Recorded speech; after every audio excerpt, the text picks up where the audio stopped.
Let's see. Hello.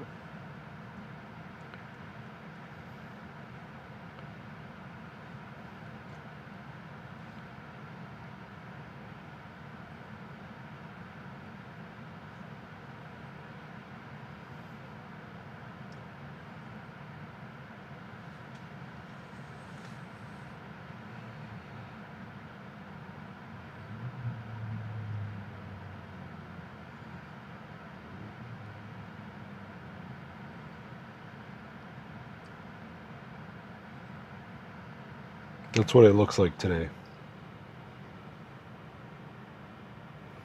We got the weather and something different. Okay. Hey guys, if you're just joining us, we are going live. We're going to try do a FSD delivery DoorDash shift and Uber Eats. Kind of just see what we're getting here today. Nothing from Uber Eats.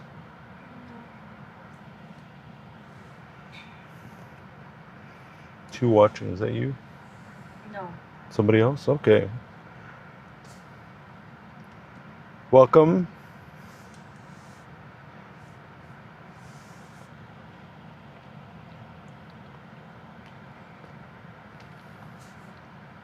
If you guys can see the stream pretty clearly, please let me know. Right now we're just looking for an offer. I'm just going to navigate to a hotspot down the street. Hey Grok, take me to Jimmy John's. Found a Jimmy John's 1.2 miles away on Blue Diamond Road in Las Vegas. That one or another farther out? Okay, we're getting an offer for Sonic's, $6 for 5.4 miles. I'm going to decline this one. Sonic's is always a super long wait in my area, so we'll decline this one. Got it. Sonic's declined. Still heading to Jimmy John's or... Okay. Forgot to tell her bye.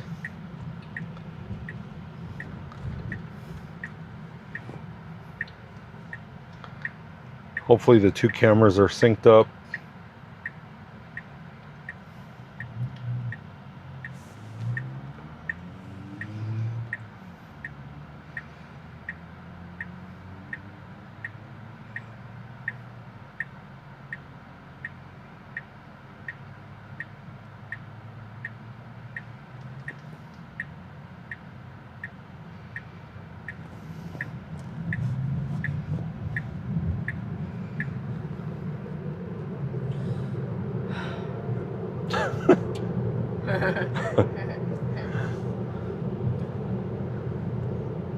Just me. We can also test the, let's see.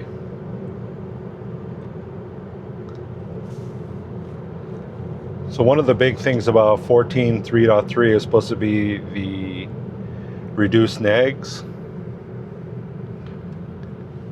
So, okay, we're coming up at a stoplight, so it's not a fair test.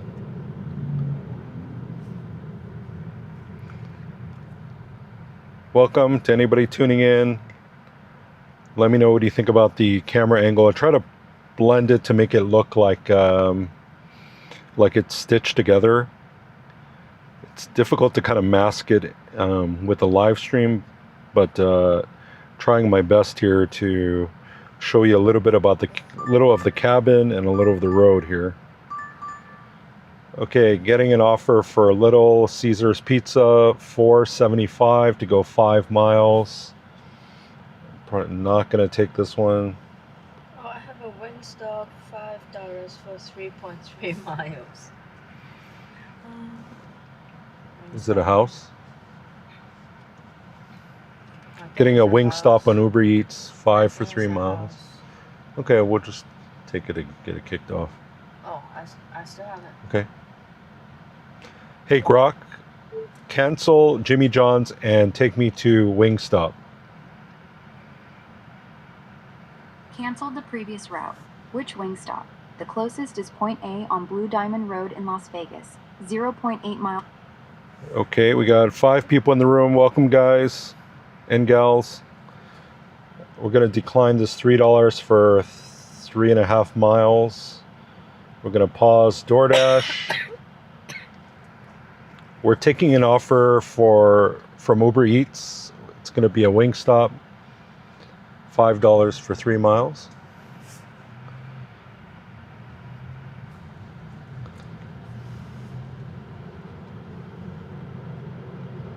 So we're headed to Wingstop. It's pretty close, less than a mile away, 2 minutes out. Just here.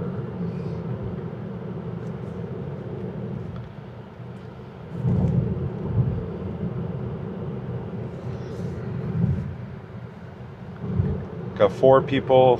Thank you guys for tuning in. Yeah, it's fine.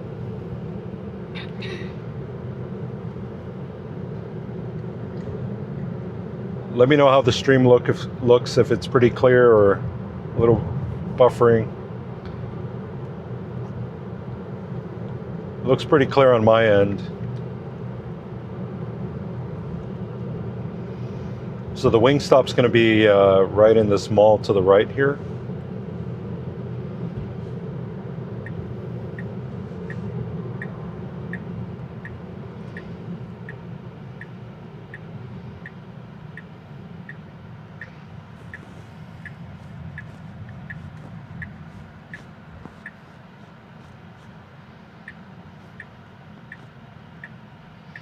Okay, we don't have any stop signs. We're clear to go. We should slow down there a little bit more for that bump. Okay. So guys, I want to show you, this is the major issue I'm seeing with 14.3.3. Check this out. If you guys can see this, hold on, I'm gonna hit it was almost gonna hit that curb there. So I didn't want it to do that. So guys, the Wingstop is off to the left and it's parked over here. So Wingstop's here. The car has chosen a parking spot here. I mean, generally I like to park far away just because I don't like door dings. But this is a little bit too far in my opinion. Let me know if I'm being too harsh. Driving wise, 14.3.3 has been pretty good. Still, the biggest issue that I have is with the actual driving is when it comes to a stop, kind of like this, it's almost like it pops off the throttle, giving this kind of heavy lift off regen feeling. So still parking way too far from the destination. Let's see here. Okay, we'll park here. Actually, you know what? I'm gonna back up.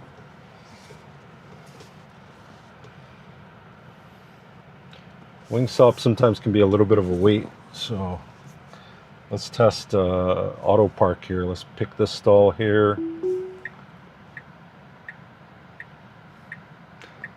So auto park, from what I understand, works on a different software stack from FSD. So it's definitely not as smooth as FSD's parking.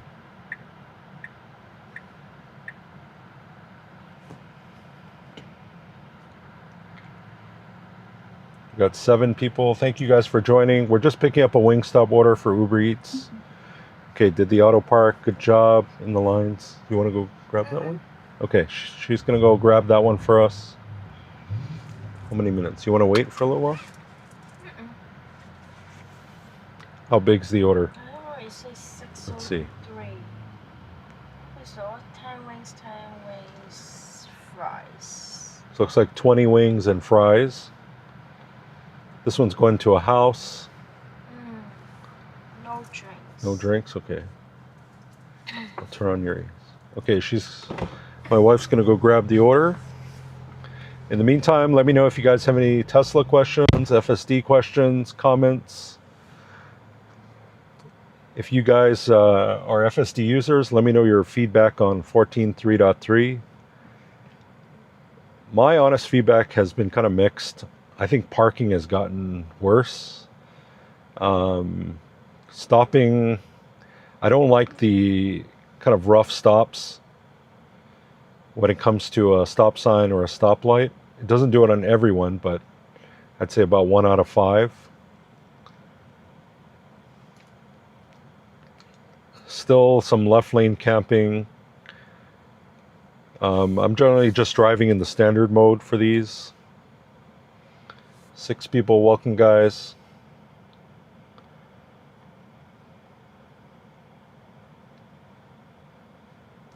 So we're just waiting for the Wingstop order. Shouldn't be too much longer. And we'll get rolling here in a second. X is working.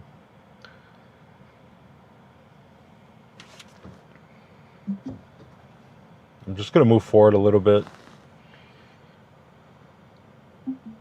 Still preparing the wings, okay. I'm going to say thank you for your patience. Waiting for the Wingstop order.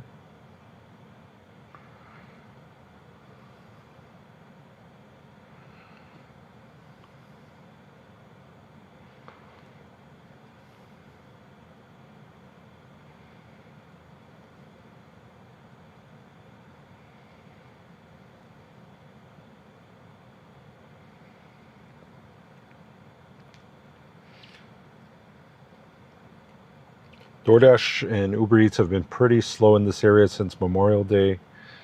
So the orders haven't been fantastic. Lots of garbage orders, to be honest.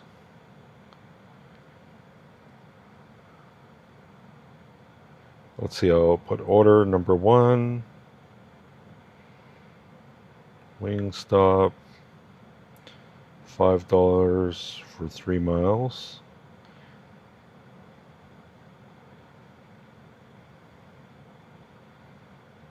Guys, if you can, let me know. Maybe give me a hi or something. Just let me know that you guys can see the stream all right.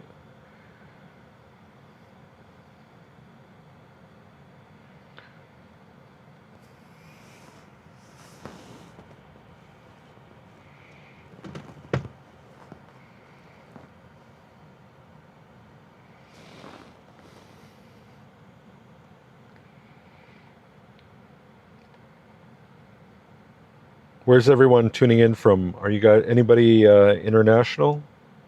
Overseas? I'm in the Las Vegas, Nevada area. And tonight we're just doing, probably do a couple hours of DoorDash and Uber Eats. We just started. And this Wingstop will be our first order. Looks like we got 7 people. Welcome, guys. Don't be shy. Feel free to say hi. Happy to answer any Tesla questions, FSD questions, feedback on FSD if you guys are using FSD yourselves.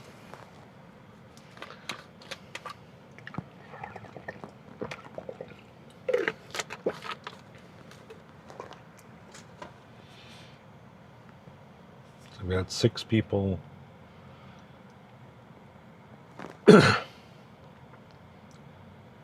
Anybody do DoorDash or Uber Eats? Let me know how things are going in your market. In this Las Vegas Southwest market's been pretty terrible. Lots of trash offers, under $1 a mile. So you just have to be picky and choosy about what offers you take. Kind of my minimum is at least $6 and trying for at least, you know, my goal is $2, but I'll do anything as low as $1.50 a mile. Let's see, we got a fly in here, so I'm just gonna open the windows here.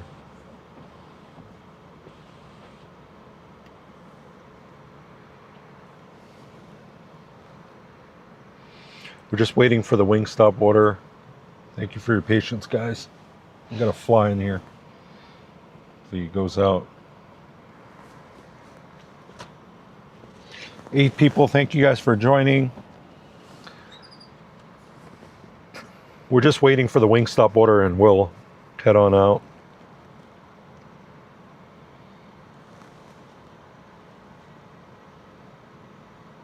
Oh, thank you very much. CZ up 3701. Thank you for joining. I really appreciate it. Appreciate the kind words.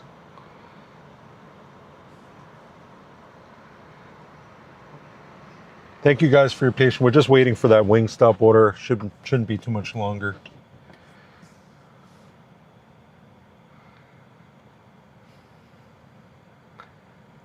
Feel free to drop any comments, questions.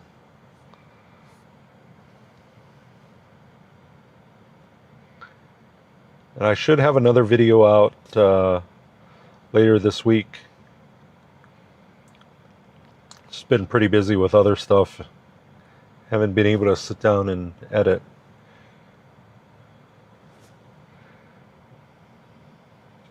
Just reply.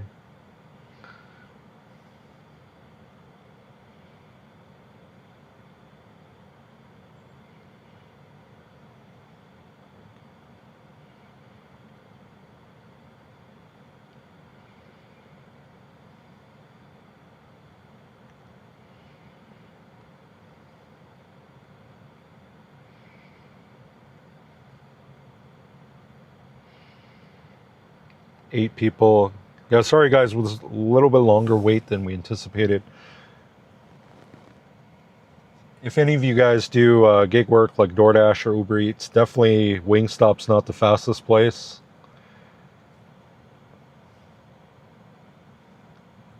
The wings are always kind of made to order, so it can be a bit of a wait sometimes. Hopefully not too much longer and we can watch some FSD content.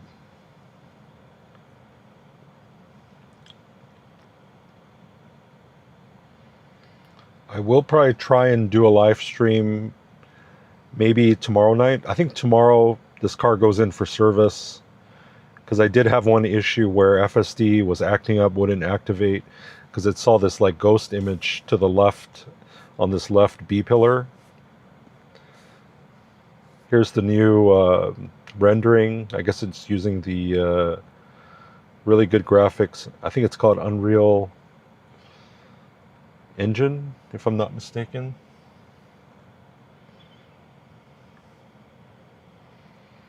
Yeah, really good graphics. So yeah, I was having this, I guess I can show you, around this area. It would look like a person was standing next to the car and it wouldn't, there was one time where it wouldn't let me activate FSD. So tomorrow I got to bring in the car for that. So I think I'll get a loaner so we can continue making content. 9 people, thank you guys for joining. Appreciate you guys tuning in. Really means a lot. I'm always blown away by even a couple people joining because I'm a new channel, so I appreciate all the support. We're just waiting on the Wingstop order. It's not very busy in there. I'm not sure why it's taking so long.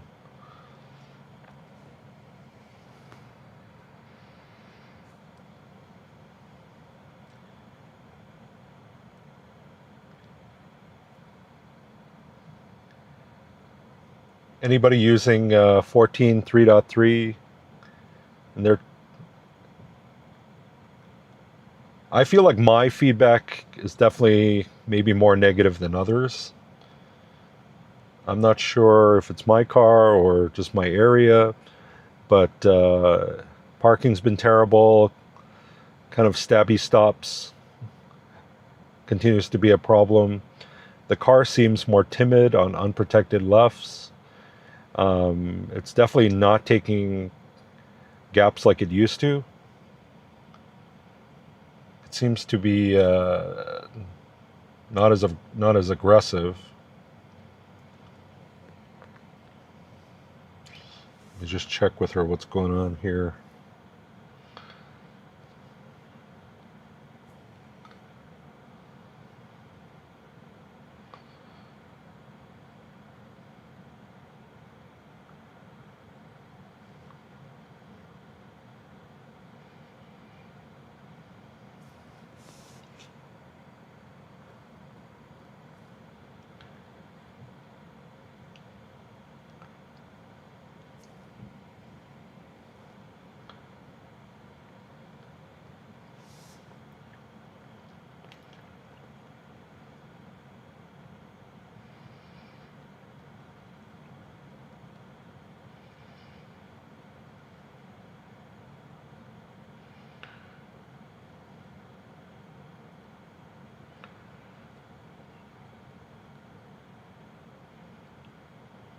Oh, okay, she's back. But oh, yeah, what's happening?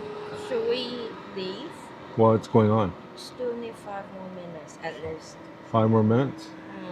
But there's like another gentleman was Uh-huh. waiting for 15 minutes already, but still prepared. So it's gonna be another 5 minutes, guys. Sorry. Maybe we just cancel it. Well, I'll tell you what. Why don't we wait? See if we get something better on DoorDash. Okay. But what if they said 5 minutes then? I'll tell you what. I'll call you if something better. Huh? Thank you. Yeah, he got it. Okay. Okay. Okay. Wait. If I get something better on DoorDash, we'll cancel.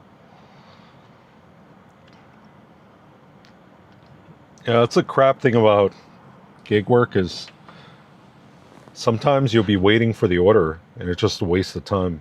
Like they send you to the restaurant so early that you're just waiting. It's kind of BS, but all par for the course.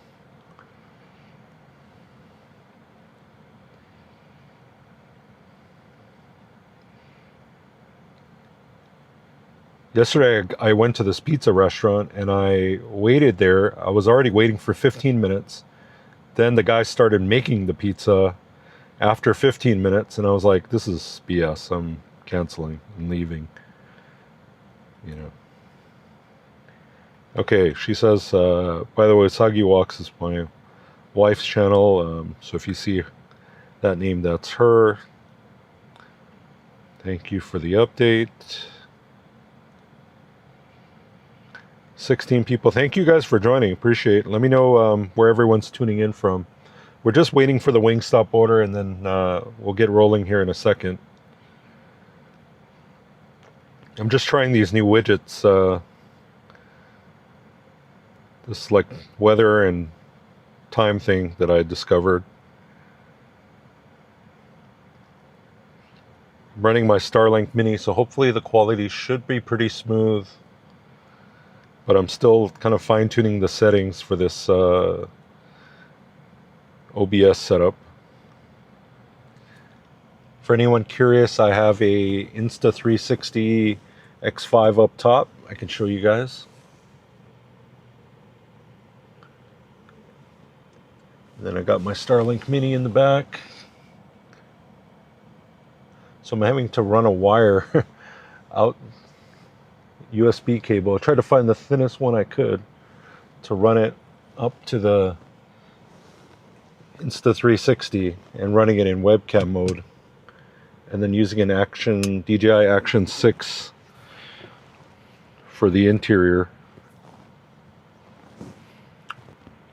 So I'm trying to blend it together similar to my edited videos, but of course I can't do live masking, at least that I know of yet. Okay, she's got the order, so we should be rolling here in a second. And I'm just going to cover the screen just so I don't show the customer's address. I don't want to violate the terms of service for Uber Eats or DoorDash by exposing the address. Okay, I'll get this covered. 13 people, thank you guys for joining. If you like this type of content, please definitely give the video a like and consider subscribing.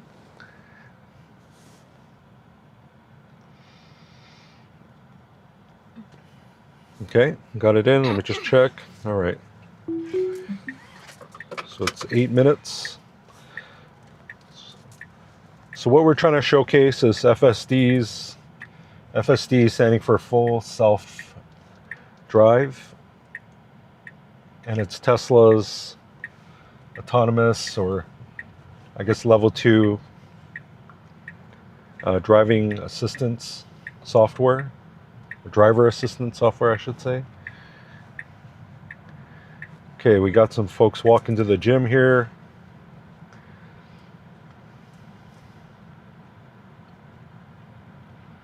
Well, we got one lady kind of in the middle of the road here. Okay,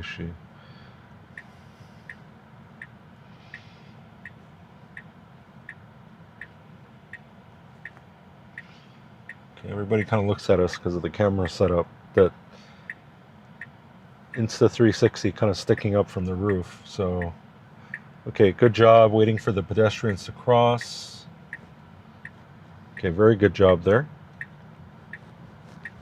Got 14 people. Thank you guys for tuning in.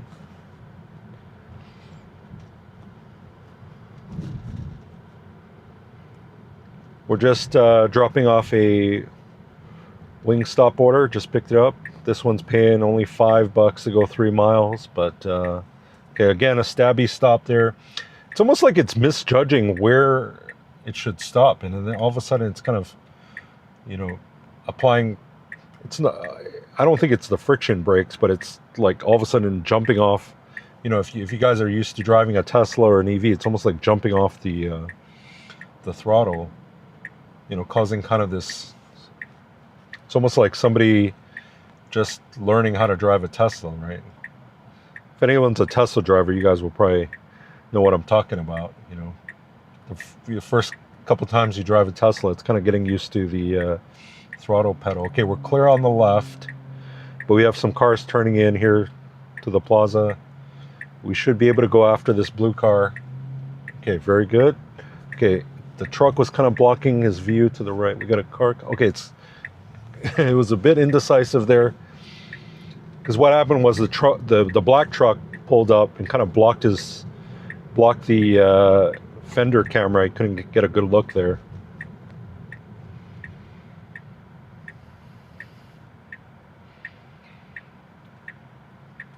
Even though it was a little jerky there, but I won't really fault the system. I think it was it did a good job. Kind of, even a human would kind of have the same problem, because if the car to the right pulls out, you know, further in front, you don't have a good look to the right.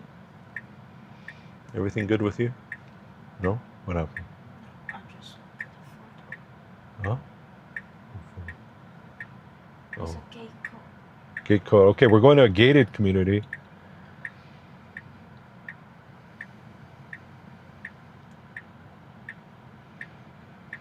This person ordered 20 wings from Wingstop and some fries. Even though we have it in the trunk, I can smell it. I can smell it. It's all right.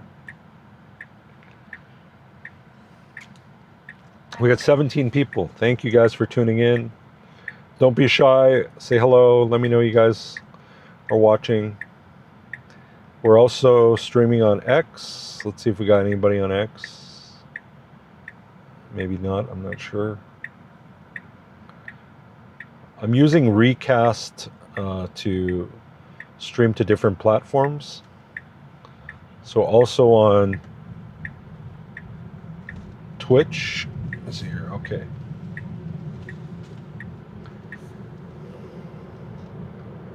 Let's see if anybody's watching on Twitch. Looks like just some spammers. Does anybody watch Twitch on a regular basis? I think it's more for gaming, but since it was easy to stream on different platforms, I thought I'd just throw it in there.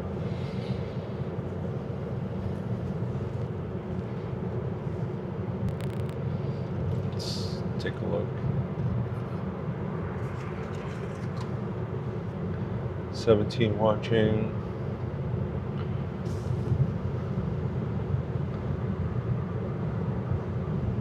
Anybody tuning in from outside North America? I'm always curious if we have any international viewers. 16, okay. So guys, it's about 6:05 local time. You'll see the sun is, it's getting closer to sunset, which is kind of the toughest time for a camera-based system. I think you can kind of see in the live stream, right kind of at the 12 o'clock position, the sun kind of right shining directly into the camera housing. FSD is doing a good job. No, steering wheel steady.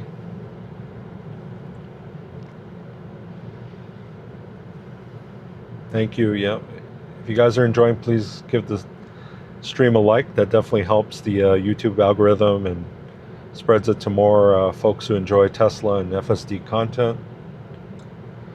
Yeah, so as I was saying, this is kind of the toughest situation for a camera-based system. I think even this Camry human in front of us is driving pretty slow. Maybe having a tough time seeing the road or something.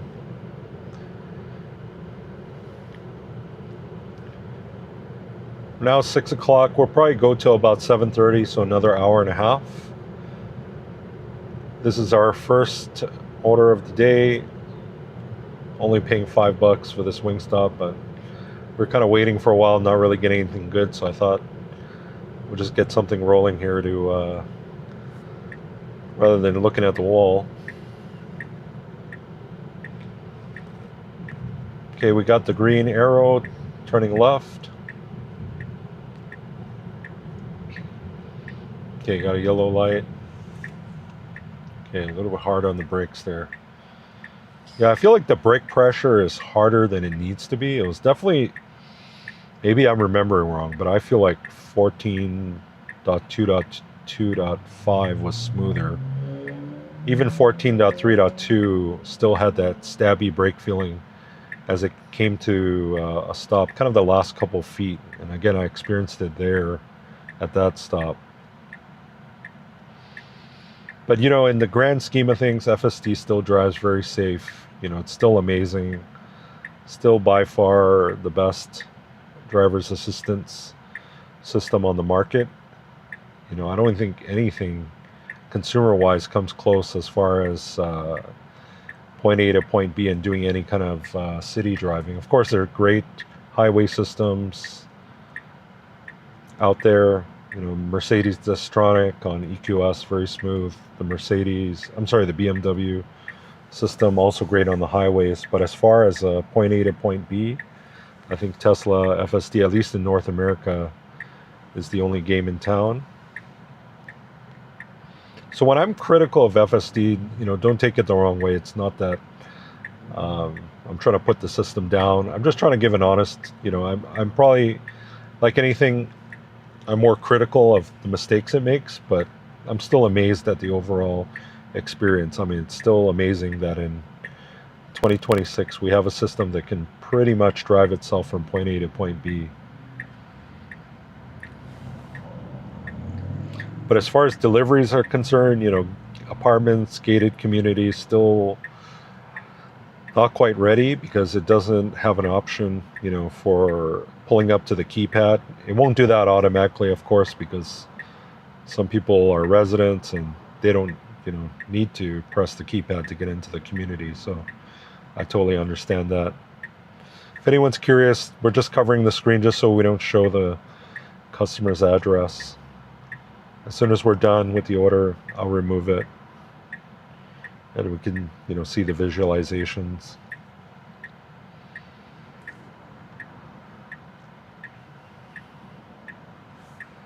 Just very close, another 0.3 miles, 2 minutes away.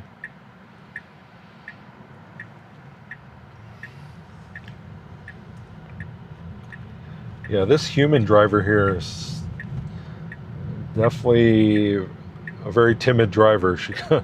She had the green light and she drove halfway through the intersection and kind of stopped. I don't know what's up with her. Probably FSD drives better than her. Is it in this community? Yeah, okay. So it's this rental home community here. Okay, don't worry. So let's see here. Okay, it's not going to pull up, so I had to take over there. Actually, What? Oh, it's open. Oh, which way? left. Okay, we can restart here. Just make sure I have curbside.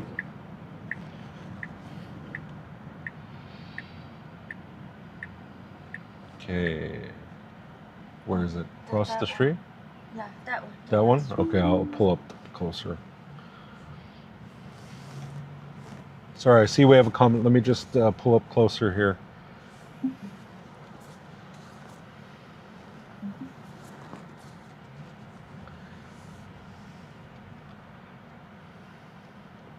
Okay.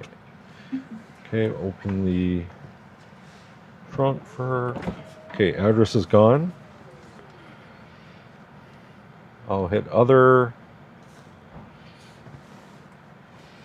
All right, shit show. I love the screen name.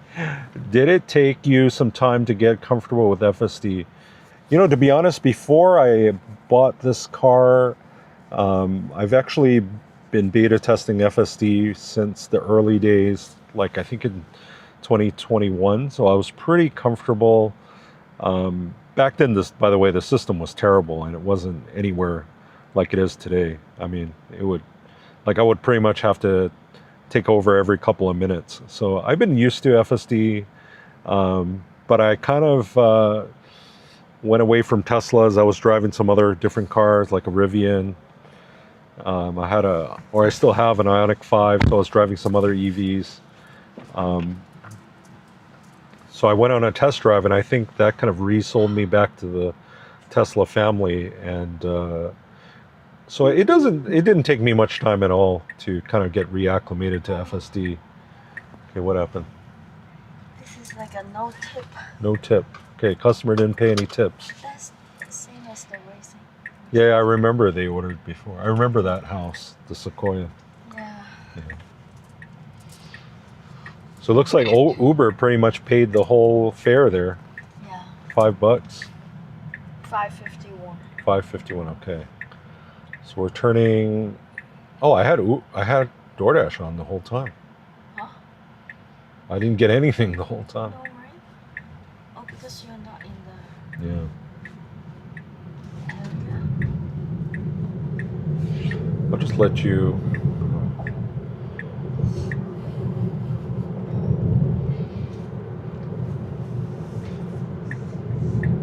But shit show, you know, if you're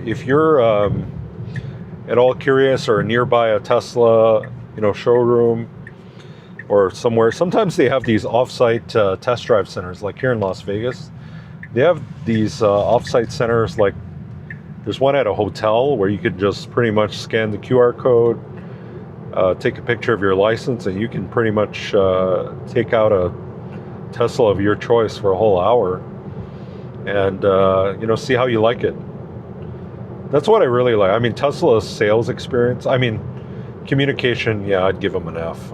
They're pretty bad, but as far as letting you just go out on your own for an hour, you know, try it, they kind of let you try it as much as you want. I think I tried it like 10 times before we actually got this car. So, you know, go out there, try it. You know, the salespeople tend to be pretty cool. So if you have a service center near you, just go out and try it, you know, as many times as you need to get comfortable with it and see if it's for you. Because I understand it's, as much as folks out there are like, you know, why don't more people use FSD? Yeah, it definitely takes some adjustment, and everybody's going to be a little different. Like folks in my family, like my mom and my sister, they're probably never going to like a system like this because they just don't want to relinquish control to their driving to, even though, you know, it probably would be better for them maybe to use FSD. I don't know if that's a nice way to say it, but they're just not interested, you know. And I think what some people are afraid about is the edge cases, like how to handle, like if the car, you know, because if the car can't handle something like pulling up to a garage, they get confused and not sure what to do. And honestly, to be honest, some people are just not good supervisors, I think, of FSD. Like, they're easily distracted, they're going to start playing with their phones, or because they just don't have good car control, they wouldn't know what to do in a takeover type situation. So, to be honest, not everybody makes a good FSD supervisor, to be honest.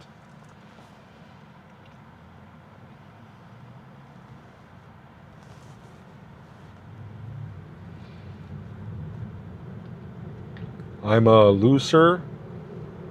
I was thinking of getting my first Tesla. I would be nervous giving control over FSD. Yeah, I totally understand your concern there.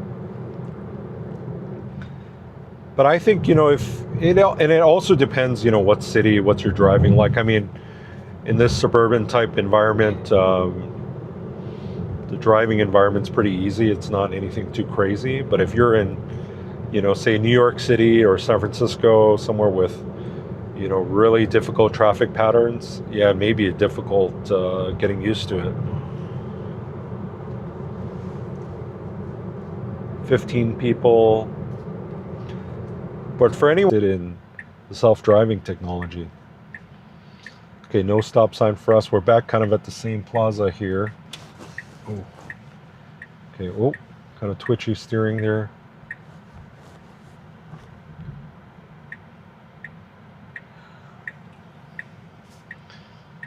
So we're back at the Wingstop, even though I don't want a Wingstop order. I don't know why I keep coming back here.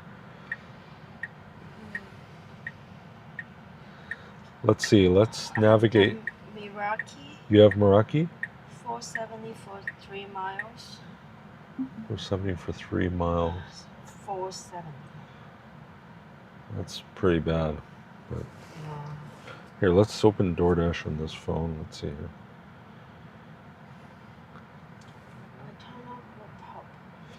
Okay, would you say Tesla is one of the best cars you've owned or the best? Yeah, I know best is very subjective, but yeah, I would say the Tesla cars are getting a lot better. I have owned Tesla since my 2013 Model S, so, you know, long time owner. Been with the brand for a long time, different Model S's. At that time, pretty much they were only selling Model S and Roadster back then, and then Roadster got discontinued. Had a Model X after that. But best, I don't know. It really depends, you know. If you're buying it because you want self-driving, then yes, I would say it's the best. But there are better riding cars. There are better, more comfortable cars. You know, the suspension to me is still not the best. Still crashy. It's better in the new Y and, you know, Juniper and Highland 3, but yeah, I would say, you know, if you're anywhere near a showroom, definitely go and test drive one and, you know, see what you think about it. But I take the okay, she's taking another order there. 76 for 2.5 miles. Okay, where are we going? We are going to somewhere matching. Have you had any problems with the batter out there? Batter. Sorry, I'm not sure I get the question. Maybe let me know what batter means. Don Taco. Okay. Hey, Grok. Navigate to Don Tacos. There are a few Don Tacos nearby, like one on Blue Diamond Road in Las Vegas, Yes, the 0.7 miles away. Which one, or should I pick the closest? But as far as EVs, I mean, Tesla's a great car. I mean, if you like tech and, you know, all the great things like the app, definitely the best EV app, I would say. But, you know, if you talk, it's a very difficult question for me because I'm a car guy. I've owned lots of different cars. I like sports cars. So, but I also love tech. And if you're into seeing kind of a glimpse of the future as far as autonomous driving, yeah, Tesla is definitely a very fun car to own. Oh, sorry. Okay, battery. Have you had any issues with the battery? No issue. Okay, a little bit hard brakes there as that car came in, that Corolla. No issues with the battery. I pretty much home charge level 2, so it's very gentle on the battery. But I only have 2,000 miles on this one. But I have other EVs with lots of miles on them. I still have my Ioniq 5 with 50-some thousand miles on it. No issues with the battery. I drove it cross country. See, another hard stop. I don't know why it's misjudging the stopping. Because it is a stop sign. Yeah, but it shouldn't slam on the... It's not, I shouldn't say slamming, but it's coming to a rough stop. But no issues with the battery. But this is a very low mileage car. But if you're planning on keeping your Tesla, like, or any EV past, 150,000 miles, then yeah, I think there are concerns about battery longevity. So I'm not going to BS you and say, hey, it's, because I see all these comparisons about, an ICE gas petrol car being more expensive in the long term compared to a new, what's that? That's a Integra Type S. But yeah, I think if you're concerned about longevity, I would probably still go for a Toyota, to be honest. I think that's going to last you longer, and the overall cost of ownership will probably be less than a EV like this. So sun is lower in the horizon, but no issues. Steering's, no wobble in the steering or anything crazy like that.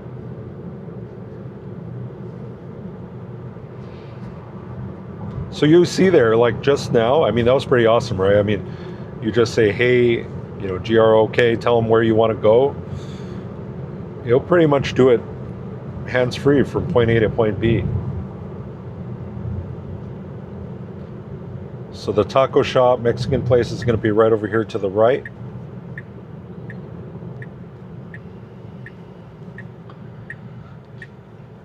Now, one issue, not issue, but my gripe with 14.3.3 is it parks pretty far from the intended destination, but we'll see how it does here. Okay, the store is right here to the right. Is it gonna go? Okay, it's gonna back up. Okay, very good job. It avoids the handicap stall. So kudos to FSD there. Great choice of parking spot, nice and close to the restaurant. Okay, perfect. That was a perfect point A to point B. Hey Barry, welcome back. How's it going, my brother?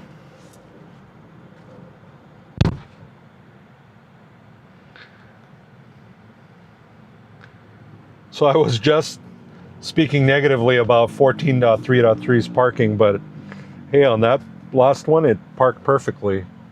Avoided the parking stall, but parked nice and close to the restaurant, so no complaints there. And hopefully that's going to be an easy fix for FSD going forward as far as parking. But I just think, I don't know if it's going to need better cameras, or I still don't think it can actually read signs. It's looking more for shapes and like a stop sign, right? It's kind of looking for red sign, but I don't think it can actually read the actual letters STOP. Yeah, it's really hot. We're finally in the hundreds. It's an even 100 degrees right now here in Vegas. Let's see if the car's temperature matches what's on the live stream thing. 101, okay, pretty close. Yeah, today not on the strip, just kind of driving around in this suburban neighborhood. Okay, she got the Mexican food, so I'll just write here, it's order number 2.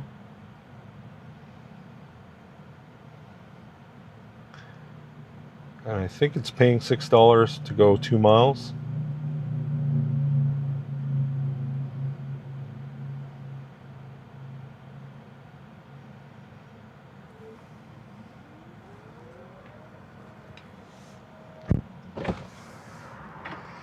Okay.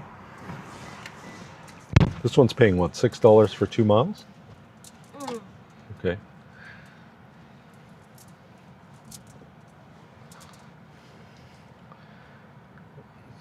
Okay, we're going to get this one dropped off.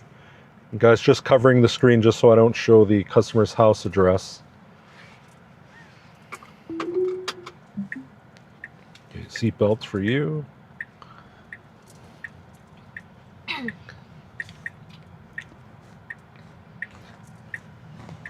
Guys, if you haven't yet, please check out Barry's channel, Drive Electric Today. Awesome Tesla and FSD content. So if you haven't checked out his channel, definitely check out his videos.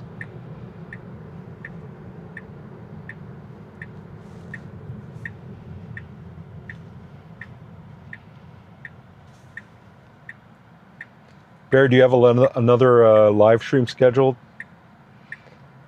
I love the one that you did from Columbus to Cleveland. That one was awesome.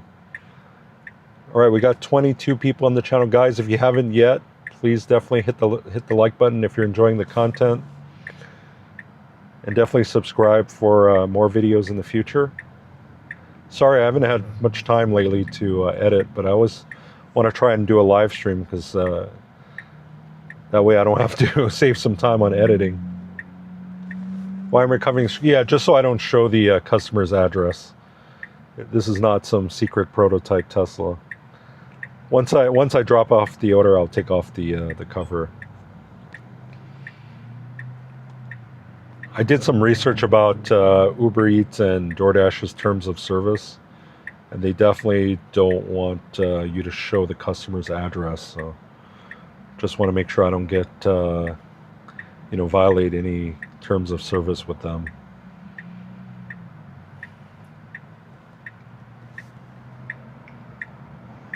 Secret pro. But there are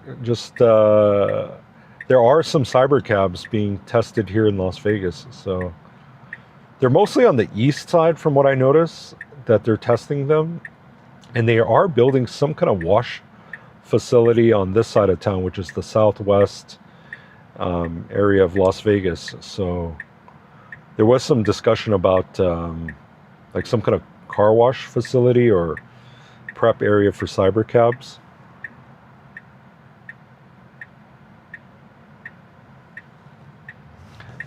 Sorry, just the sun's in my eyes, so I'm trying to.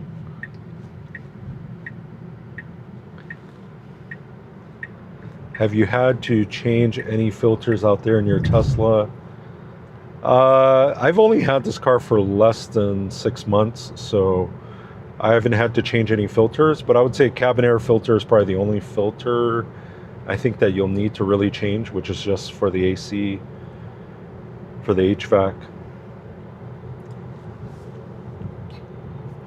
Isn't an address public knowledge? Yeah, I kind of get your argument. I mean, to be honest, you can go on Google Earth or Google Maps and look at anybody's address.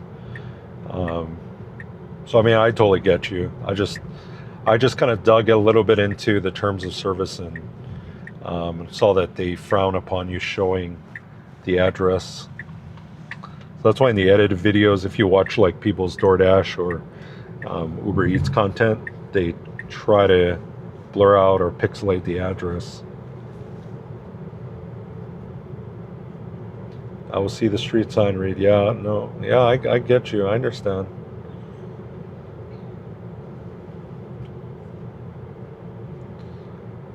But then again, I'm such a small channel, I doubt anybody from DoorDash or Uber Eats is watching.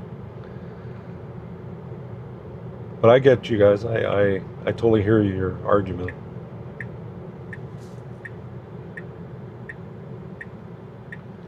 But yeah, maintenance on Teslas, super easy. I mean, really, there's no annual maintenance that you need to do.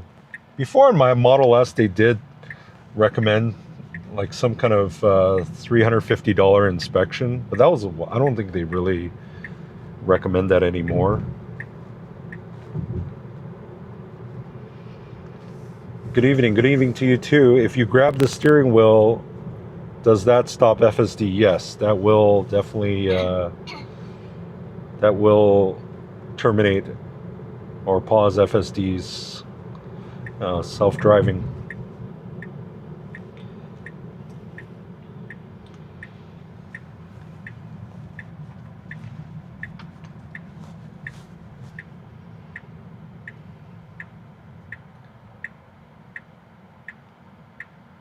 Okay, so does its full... That stop, it did it pretty smooth there, so good job there.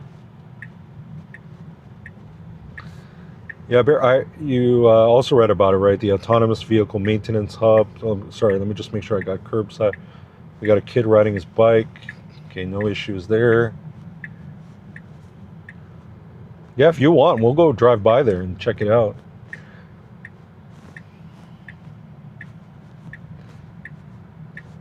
I'll try and find the cross streets. I read it somewhere in an article, or so, I think on some X post, but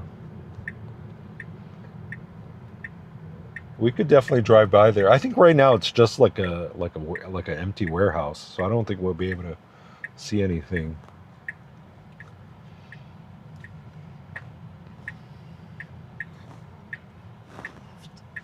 Left. Okay, you know what? Okay. You sure? I'll turn you around. Okay, she's gonna go. Okay, you're doing it for the streak, right? Okay, my wife's gonna go drop that off.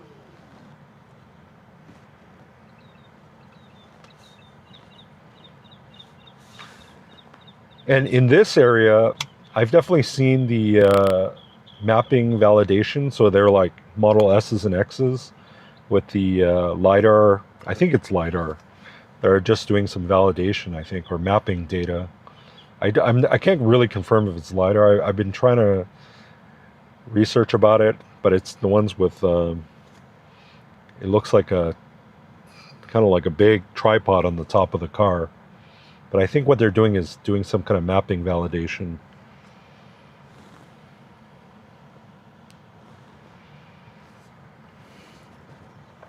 So we're just getting the Greek food dropped off.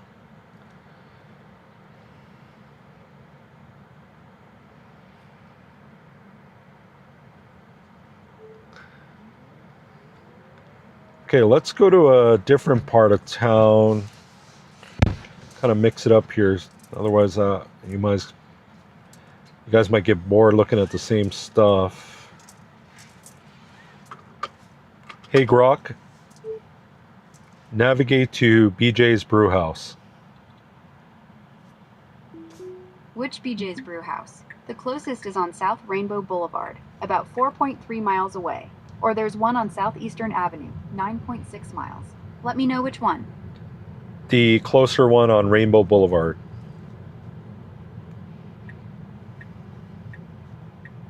Navigating to BJ's Restaurant and Brew House on South Rainbow Boulevard. It's 6.5 miles away, about 16 minutes.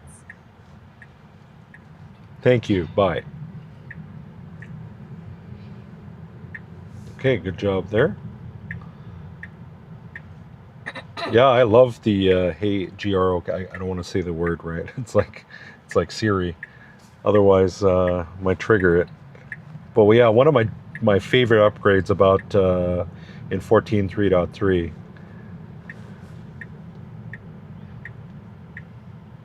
Oh, I didn't hear about that. About the robotaxi service to covering all of Austin. Oh, that's awesome. Definitely want to try and make it down there to Texas soon.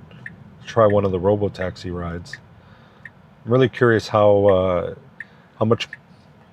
different it is from these customer versions of FSD software. So I'm going to do a little test here. I'm in standard mode. This is kind of just neighborhood, suburban neighborhood driving. Got the stopwatch up. Now you're going to help me watch the road. Just make sure there's no crazy cars or anything. So my wife's going to be watching the road. We got the stopwatch up. I got my second phone here. I'm going to act like I'm looking at it. So let's start here. So let's see. We got X here. I'm just going to scroll through. I'm not looking at the road. She's looking at the road. Oh, so that was only 12 seconds. Okay, so I'm not... I guess because I'm in a more complex driving situation, right? Because I saw in other people's tests, I think maybe it was yours, Barry. I think you maybe got 30 seconds, but that was on a highway, right? Which is definitely a more calm driving situation. So let's reset it here. Okay, this is just straight road. We're going to try it again. We'll hit start. I'm going to play with my phone. Okay, she's watching the road.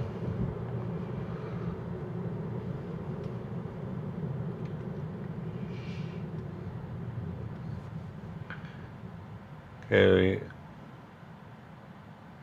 we're at a four-way stop. Scrolling through X.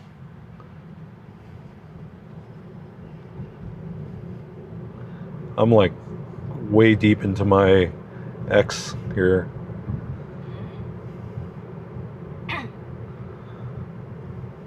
Wow, that's pretty long. 39 seconds, it's still going.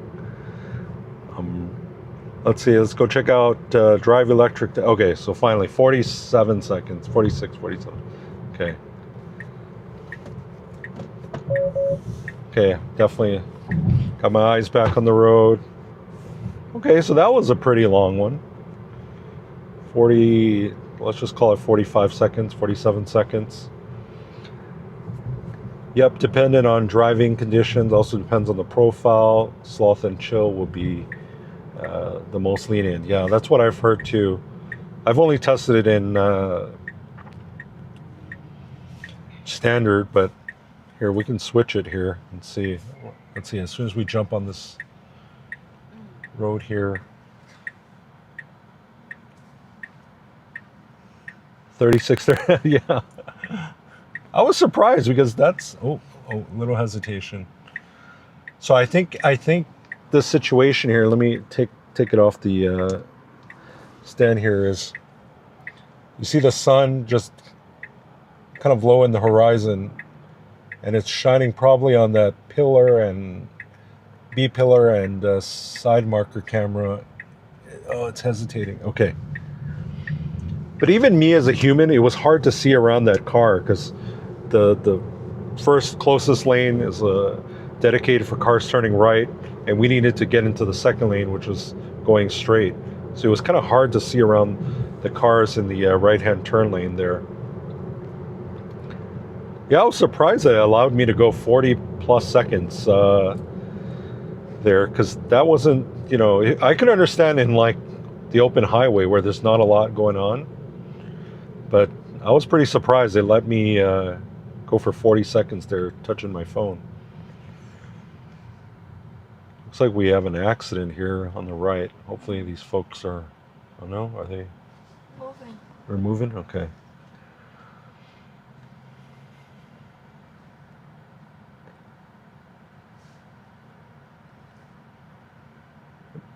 Bear, have you been able to go past 36, 37 seconds off camera, or have you tried to like do a stopwatch test again? But I don't know if anyone else has noticed, like a lot of people have their phone mounted kind of in the upper left quadrant here. And I noticed before, when I would kind of stare at my phone and kind of put my hand here, it wouldn't, tell me to look back at the screen. But recently with 14.3.3, it's been, I think Tesla's kind of caught on that people are playing with their phone in this upper left quadrant. That has been, at least to my observation, been a little bit more sensitive as far as, telling you to get your eyes back on the road.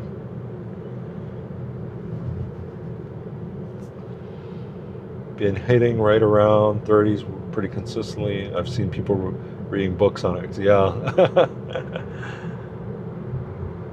You're not going to get very far in that book in 30 seconds, right? So.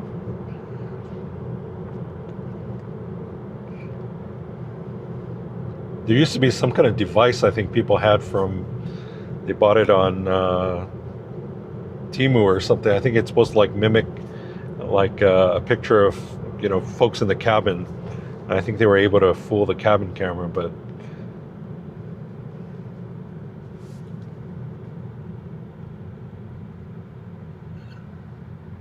what is the furthest you have drove in your Tesla? In this car, no, I haven't actually taken any long trips, But in my other Teslas, yeah, I've driven them. I think pretty much I've done was from the Pacific Northwest down to down to San Diego and back up.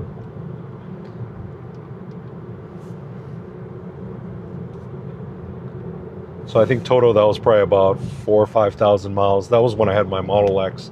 Okay, we have a cop stopped on the left. It's signaling right. Very good job there. Interacting with the police pulled over that guy, and the FSD pulled over to the left to give enough room. I always like to do that. If there's any emergency vehicles or folks pulled off to the right, definitely move over one lane, give them that room. And we definitely don't want anybody hurt. I think in many states it's the law to move over one lane or definitely slow down. So good job, FSD, doing that back there. But I've driven other EVs cross country. I've driven from East Coast to West Coast. I did it in my Ioniq 5 at that time. Yeah, at that time I had free charging from Electrify America on my Ioniq 5, so I drove that thing cross country, bought it in Jersey, drove it back to the West Coast. And that car was awesome because it has it's 800 volt architecture, so it's very quick to charge. FSD said, yeah, I don't want anything to do with that situation. Jack in the Box. Jack in the Box? $6.50 for 3.3 miles. Okay. Take it. Okay. Hey Grok, navigate to Jack in the Box. Nearest Jack in the Box is at 7,980 South Rainbow Boulevard, just 1.4 miles away, open 24/7. Yes, can you please add that to my destination? Done. Navigating to Jack in the Box on South Rainbow Boulevard. It's 1.4 miles away, about 5 minutes. Let me know if you want to add more stops. Thank you, bye. So I don't mean to be short with Grok. It's just I think that's the key word that you need to say to make it go away. So, but that I really love that hey GROK function. I mean, it makes it super convenient as far as inputting addresses. When you're driving or midway through. Because even though you have FSD, it's the easiest way for me to input an address as far as trying to send it from one of the apps like Uber Eats or DoorDash. That requires me copying the address, putting it into Google Maps or putting it into the Tesla app, sending it to the car. So, the hey GROK is the easiest way to definitely change destinations midway through the drive.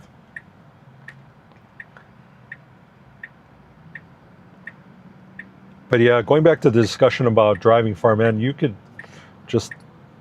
that's one of the awesome things about Tesla's, their supercharging network. I've had to deal with CCS and Electrify America for many years with my Ioniq 5. And although Electrify America is a lot better, one of the big reasons because a lot of the free charging plans have expired. So there's not as many people, going there for just quick free charge, sessions.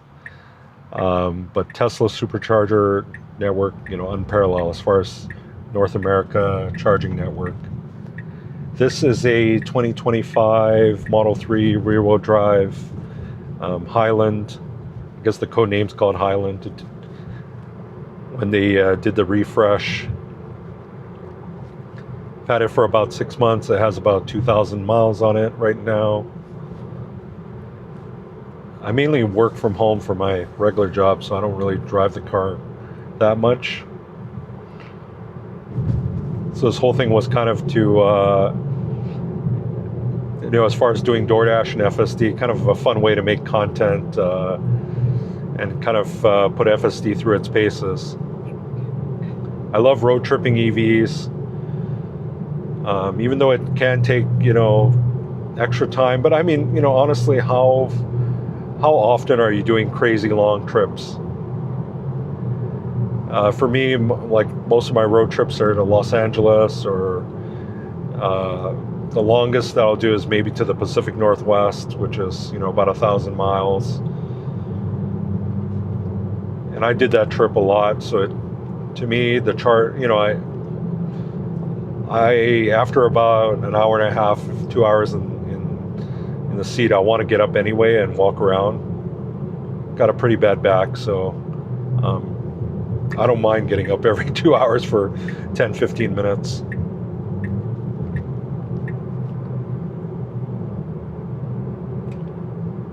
And if you guys are ever curious about EV road trips, definitely check out Out of Spec. After I started watching Out of Spec and learning how to do the shorter stops but more frequently, you know, definitely ride the first half of the charging curve. It made my EV road trips so much more efficient. Like I wasn't waiting around. Okay, so the Jack in the Box is here. Let's see, it's going to drive past it. It's going to swing around.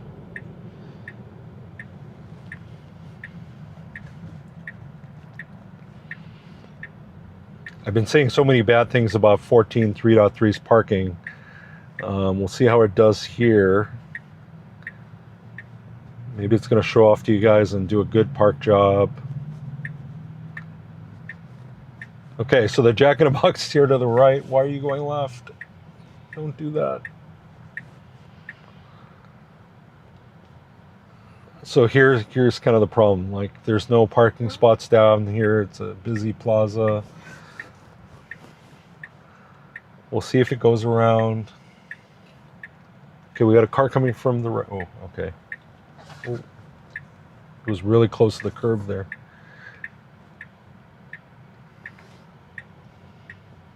Don't tell me you're parking here. Oh, You're like literally on the other whole other side of the plaza. So give you guys some reference. I'm gonna repark here, but oh, it's gone. Well, the Jack in the Box is back here, and the car picked the spot all the way on the other side of the shopping plaza here.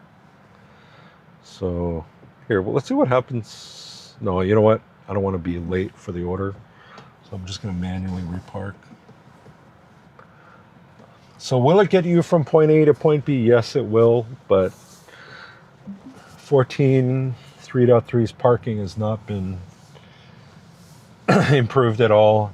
If anything, I would say it almost gotten worse since 14 2.2.5. I feel like with 14 2.2.5, it would at least kind of circle the front of the store to see if there was a closer spot. But I feel like they may have changed the algorithm, you know, to avoid, because it was still parking in handicap stalls. So I think the way they fix it is just to have it park super far away. But okay, let's try auto park here. So that's kind of the self-parking software stack, which I believe is on a different software stack from FSD. Okay, let's see. Senses the guy walking across. I'll go ahead and pick this one. 14.3, I have to make sure we get all our steps in. Yep. 10K a day. It's saying, hey, you got to exercise. Okay, let me go grab this one. Guys, I'll be back in a minute here. where is it?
such a big order. They're still preparing. I have the phone. You want to go? I'll switch places. Did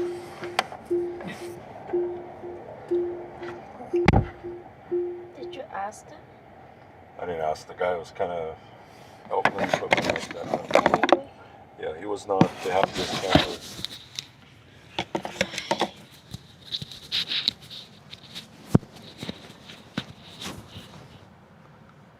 So I went into the Jack in the Box. This order has like a ton of stuff. Actually, 3 items. No, it's because he's got this Hot Ones munchie meal. It's got a buffalo chicken melt, a chicken patty. Does anyone know what a Hot Ones munchie? Hot Ones is that YouTube show, right? But it has like a sandwich with like a crap load of stuff on it. 2 tacos, curly fries, Jack's soccer swag blind bag, a root beer, no cookie, no thanks. Then he's got 8 nuggets, extreme sausage sandwich.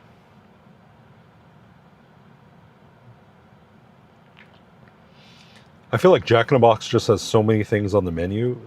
It's always like a long wait because it's not like a streamlined process at that restaurant. It's like the slowest fast food ever, I feel like. Yeah. Should Do you want me to go back in and check? cancel? We got 21 people, guys. We're just waiting for the Jack in the Box order. Just type too long wait. Should I wait? In the meantime, let me know if you guys have any other questions. Do you guys like this camera angle, or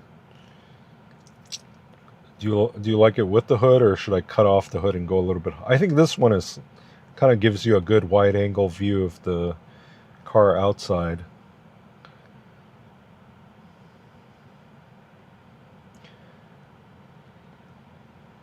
Good question. Do you think your Tesla learns more by you driving the car instead of the car driving itself? Well, it definitely it does some fleet learning, right? So it's looking whether people are self-driving or using FSD. It's using all the camera data, or I guess camera data and driving data from all the different Teslas on the road. And that's, I think, what teaches the FSD model. I've tried to watch some of Ashok's, like how he explains. I guess he's the lead engineer for FSD, but it's way above my head, way above my pay grade as far as understanding how all this works. I've tried to kind of dig into it. Barry, that might be a good video idea for you if you're looking for one. Hey, Dill Pickle, good to see you in the stream. You like all the... Good, thank you. I think I downloaded these widgets from Stream Elements, I think, and as we get hotter here in Las Vegas, it's kind of a test for definitely the outside camera, but it does get good airflow once you get moving. That's why I try to do the streams a little bit later in the day when it's not super hot. I think if I were to do it in the middle of the day, like at 12 noon, that 360 camera will get battered and probably overheat. But so far everything stayed pretty cool. Let's see what it says. Horizon calibration required. Alex Johnson, okay, what's your average hour doing FSD food delivery runs? Great question. So, to be honest, the last couple weeks have been really slow. Like I would say ever since Memorial Day, very slow in the Las Vegas area. Maybe on a good, maybe you can do, I would say the best, probably about $30, but the average probably about 25 to 20, but it could be worse than that. So Dill Pickle says, I thought the car learned the correct lane to get in my neighborhood, but it went back to the wrong lane again today. Oh, okay. Has that been consistent for you guys? Because I notice as far as delivering in gated, I think you, Dill Pickle, if I'm not mistaken, you live in a gated community. So I notice sometimes they'll stop at the key bed, but most times they will not. Oh, okay, we got a drink here. I'll let you put the drink down.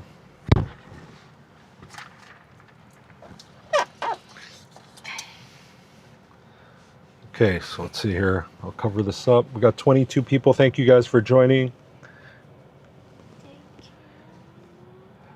We just picked up the Jack in the Box order, so we're going to get moving here.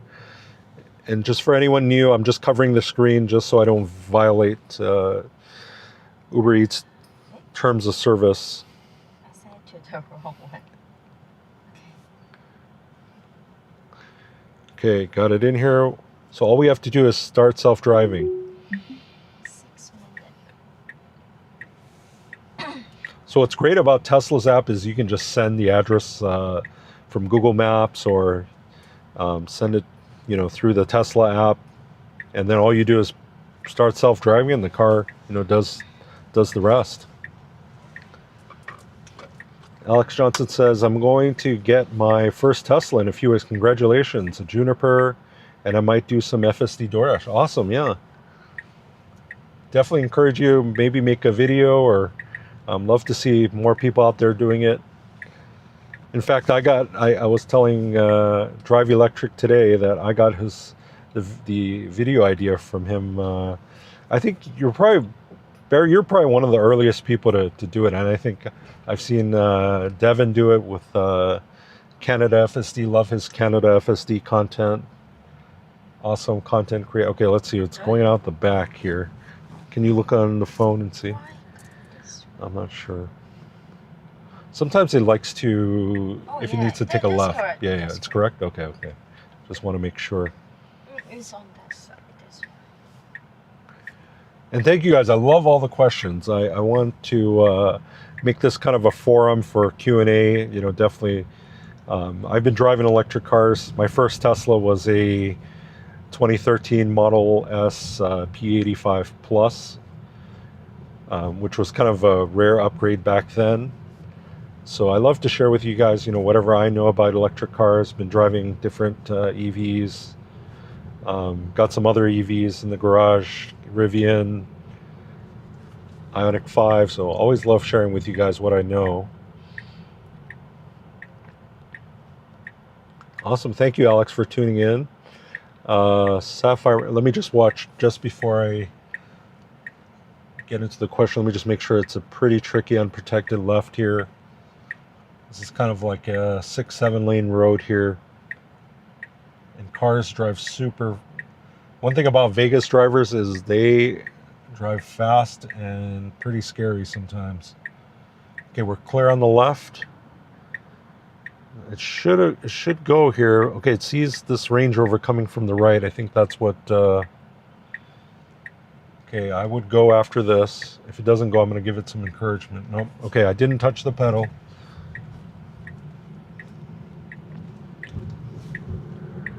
Does 14.3.3 have pothole avoidance? Sorry. I was following one of the Junipers today, and it avoided a pothole. I was right behind the Tesla and couldn't avoid it. Yeah, I think, well, the good thing about Vegas is we don't have too many potholes, but we definitely have some. And there are some that it has avoided, and then some it definitely did not see. I still think most of the time it does not do pothole avoidance, and probably folks on the East Coast, I think, where there are more potholes. The weather here is really great. I mean, we got sunshine most of the year, so we don't get the inclement weather like other, cities. But yeah, I don't think it may do some pothole avoidance, but it's definitely not going to avoid every pothole. At least my experience. Yeah, using FSD for delivery seems like a good way to get out and earn a few bucks. Yeah, definitely. So any new YouTuber or content creator, I don't want to say YouTuber. I don't know if that's the right word, but it's always difficult at the beginning, right? Because you got to get all this different gear and all these different cameras and things. So DoorDash is definitely a way to at least earn some bucks while at the beginning of your content creating journey. So I appreciate you guys tuning in. Here we go. Looks like we got 22 people in the live stream. And I think kind of the great way of using, okay, we got a yellow light, good smooth stop there. Now the last couple feet is kind of where it, oh, that one was smooth. Okay, so we got to give FSD 14.3.3 credit. Did a nice smooth stop there. But what I like about using DoorDash and FSD is it's putting it just random testing, right? It's not some predetermined course where I'm trying to either make it look good or look bad. It's like, that's kind of people's everyday life, right? You got to do routines. You're picking up your own food. You're picking up your kids, going to work. So it's just putting it to the test.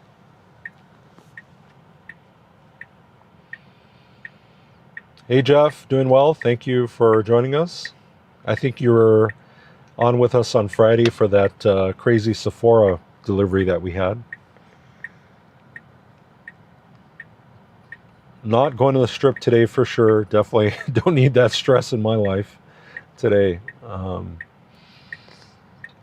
What happened last week is we did a kind of DoorDash run in the around the Las Vegas Strip, and we got this one Sephora pickup, and it was going to the Cosmopolitan Hotel, and the customer was not even at the hotel. And it was Friday night, lots of people checking in, crazy traffic on the strip. And the hotel staff didn't want to take it. They basically didn't want to accept, any liability for the order. So I had to take it all the way back to the mall, which they only paid $4 for. So that's definitely the crappy side of doing any kind of delivery is, if it can't be delivered, you run the risk of having to take it back and, them giving you half pay, which is not even enough pay. So, okay, looks like, I thought we were going to the gate. Okay, we're going into this community here. Just make sure I have curbside. One thing I'd like to see is in the future is for them to have a default to curbside, right? Because for me, that's the one I'm using the most for these drop-offs. Everything good? No. No, not good? Okay. The route is very interesting. Okay. Yeah, sometimes it takes different routes. A lot of people think that the Tesla Nav is Google Maps, but it's not. It actually uses map. Okay, there's a kid on his bicycle here, a little kid. Okay, it slows down. I'll just say hi. It did a little steering avoidance there. Okay, that was a good stop. And just so everyone knows, everybody's FSD experience is going to be a little bit different. It definitely drives differently in different areas. It's adapting to local driving behavior. So somebody using it in New York City is definitely going to be different from the suburbs of Las Vegas here. So I always tell everybody, if you're at all interested or thinking about buying a Tesla, definitely go test drive it, and especially if you're buying it for FSD, go and try it in your area to see how it does. But also the great thing is the software updates. No other manufacturer, maybe Rivian, but nobody does software updates better than Tesla. It's always great.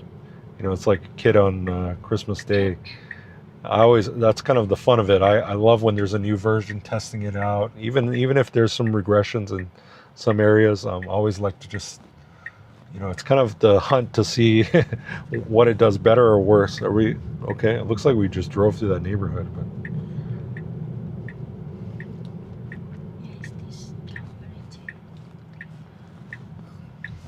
okay, it's got curbside selected. Okay, we got another kid on a bicycle out here. He's just around the corner, so okay, good job. Got kids playing.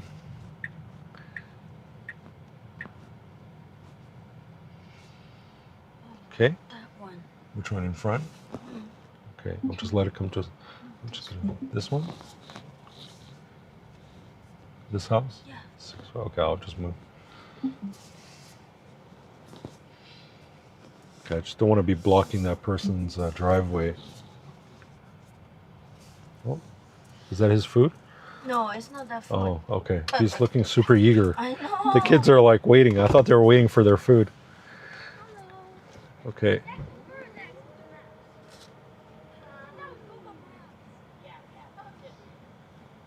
The kids ask my wife if that's the Google Maps car because of the Insta 360 camera up top. How many times do you charge your battery when you do deliveries today? That's a great question. Oh, the drink. Sorry. Okay. Got your root beer there. So I pretty much charge at home. So far today we've driven 18 miles, but you know, even for a full-time DoorDasher, you're probably going to be doing like 150 miles a day. And this car on a full battery will easily go 300 miles. This Model 3 rear-wheel drive, super efficient. You know, it's getting, let's see, what is it, 218 watt hours per mile. So in the world of electric cars, that's super efficient. Like my Ioniq 5 is closer to, you know, 3 miles per kilowatt hour. And this is more like 5, closer to 4, high 4s. Just because we're running the AC, it's, you know, it's 100 degrees right now, even at 7 p.m. in Las Vegas. So, okay, no orders, right? So we're gonna head back to a hotspot. Let's see where we are.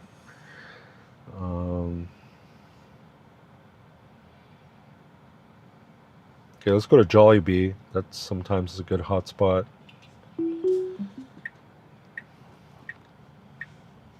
Okay, we got some kids playing. You guys can probably see that in the camera. Mom's there watching. Okay. He said it's good. Bye. Cool kids there playing. Yeah, in this Vegas heat, pretty much after 6 or 7 is the only time you can go outside without it burning.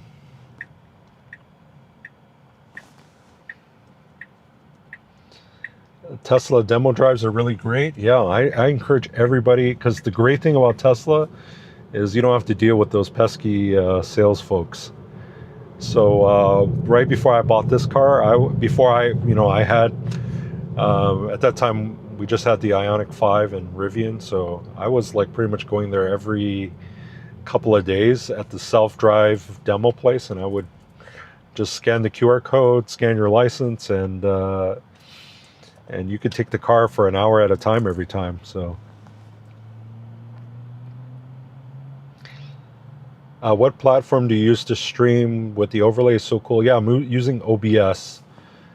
I got an Insta 360 that I'm running in webcam mode, and Action 6 for the interior camera, and I just kind of stack them one over the other to do the overlays. Thank you very much. Appreciate you tuning in. And another question, my wife just asked me if your electric bill went up since buying an electric car. Good question. So yes, it will definitely go up. Getting an electric car. I mean, an electric car, I mean, other than an AC unit, here in Las Vegas is probably the biggest demand. You know, nothing in your house, you know, consumes as much energy as your electric car, but it shouldn't scare you. I mean, depending, you know, I think the best thing is go find out how much you're paying per kilowatt hour of energy in your area. In my area in Las Vegas, it's about 15 cents for per kilowatt hour. So you know, a full battery probably costs me, you know, a Model 3's battery is roughly about I want to say it's around 77, 80 kilowatt hours. So, you know, you multiply it, I think it's like $5-6. But you're not driving the battery all the way to zero every day. So I use an app called Tessie to track my usage. You know, there's other alternatives like Tesla-Fi or anything, but I like Tessie. It's got a good graphics interface. So today, I didn't do any I drove my other car earlier today, so for the deliveries that I've done today, I've drove a total of about 18 miles. It's costing me about 45 cents. I don't know if you guys can see. Oh, I get the Greek chicken. What's the name of the restaurant? Greek Chicken? Greek chicken, $9 for 5.3 miles. Should I get this? Okay. Hey Grok, navigate to the Greek Chicken. Greek chicken sounds tasty. What's on your mind? A recipe or a spot nearby in Las Vegas? A spot nearby. There's a spot called Greek Chicken, just 1.9 miles away on South Rainbow Boulevard. Want me to navigate there? Others like the Great Greek are about 1.6 miles. Thank you. Diamond. Bye. Is that correct? 6 something Rainbow? Yeah. Okay. Okay, so we just accepted a Uber Eats order for the Greek Chicken.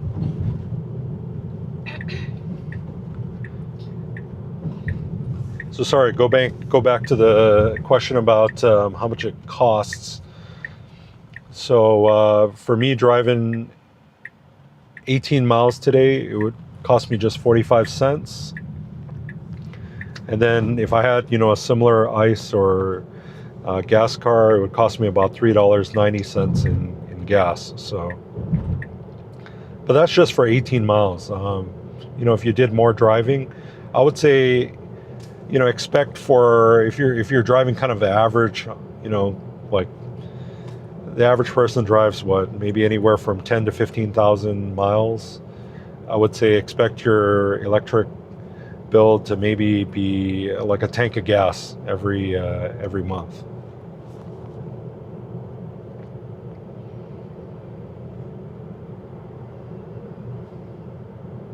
Do you think acceleration boost will come to Highland all-wheel drive? Oh,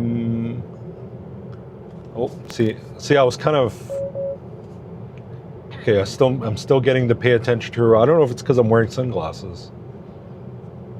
Okay, that's weird. So even though I clearly looked up at the road, it didn't go away. Usually, as soon as you look up, that blue, you know, message alerting you to get your attention back on the road goes away. But yeah, unfortunately, I don't have any insight if acceleration boost will come back. I had it on my Model Y, my old Model Y. I think it was a 22.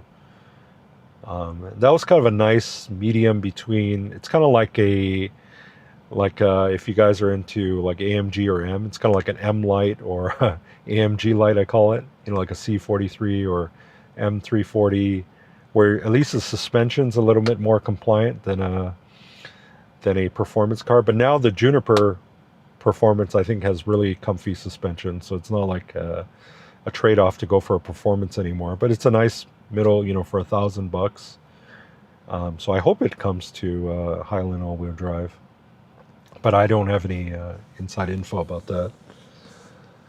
I'm looking to get into a used 2018 Tesla model. I'm guessing, is that a Model 3 or Model Y? I'm not sure. Do you think it's oh, you're 19. Okay, I got you. Do you think, especially my age? Yeah, I would just make sure to get it checked out. You know, make sure that,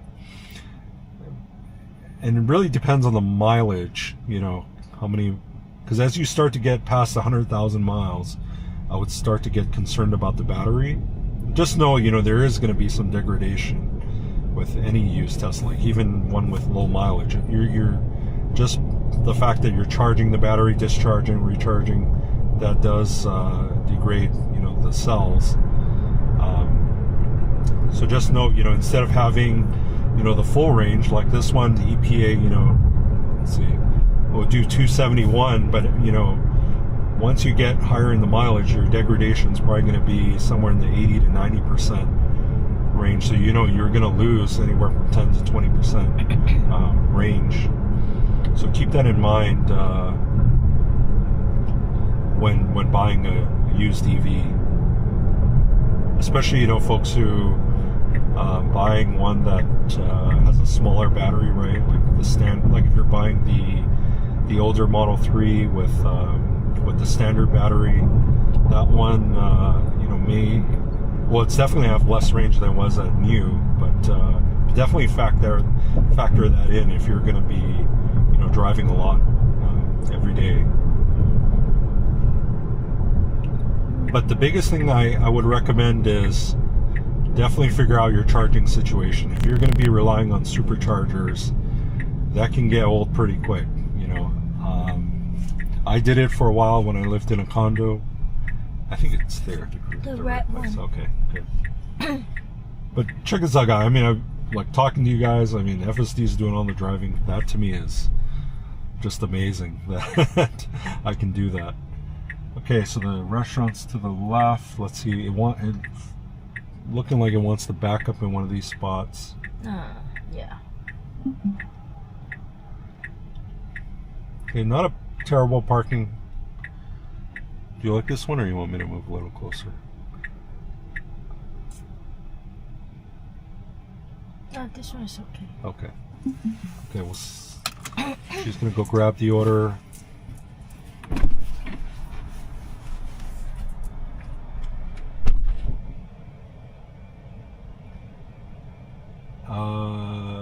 Yeah, so my biggest advice is make sure you have your charging situation worked out, because yeah, if you have to go to the supercharger every day or every other day, that definitely, depending on how close the supercharger is, it definitely may get old and you may get tired of it. And the last thing I'd want for anybody is to get sick of their Tesla ownership, because of the charging situation. So, but if you're in a single family house and you have an easy way for at least a 110 outlet, then I would say consider it.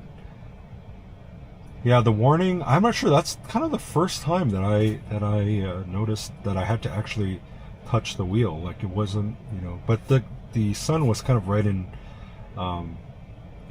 right into the windshield. So maybe that's why it wasn't, the interior camera wasn't able to confirm that I was paying attention.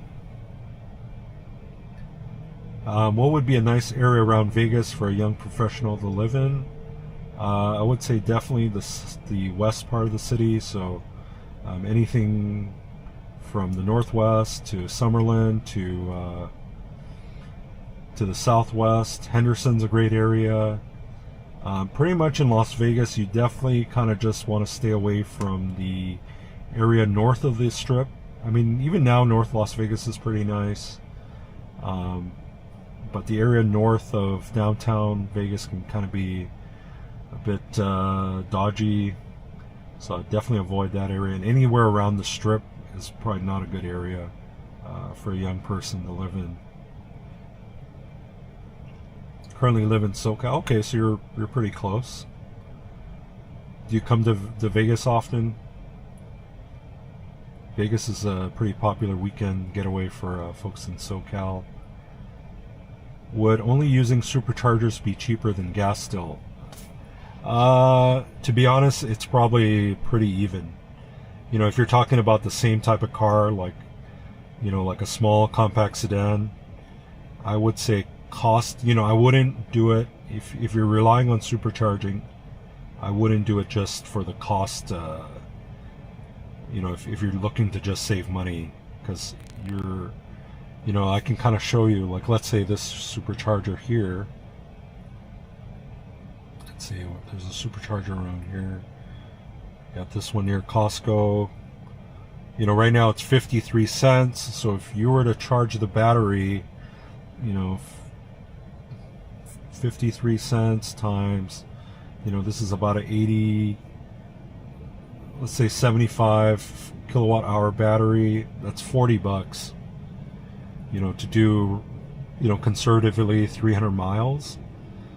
So it's not that much cheaper, you know, than, but it all depends. Like if you're in SoCal, you know, gas is expensive right in California, so cheaper, yes, but to me it may not be worth the hassle of you know, going to a supercharger every day. So, but if you have other reasons for buying a Tesla, you know, you want to use FSD, you know, then, you know, by all means, yeah, getting a Tesla and supercharging, you know, I would totally understand if somebody would, you know, go through the hassle of public charging, you know, for wanting to drive a Tesla for FSD.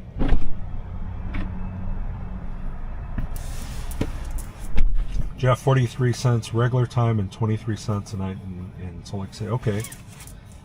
Interesting. Your power costs up in Salt Lake City is definitely higher than us here in Vegas. I guess we have more solar. Okay, let's see. I'm going to cover the screen. How to do this one?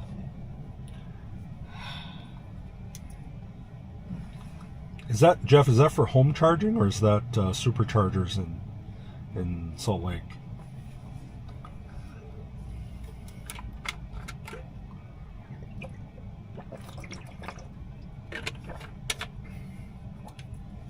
Yeah, Faded Bay, if you're thinking about moving to Vegas, definitely message me on X. Okay. If you have questions. Okay, let's see, we got it in here. So we set the destination. All we gotta do is start self-driving.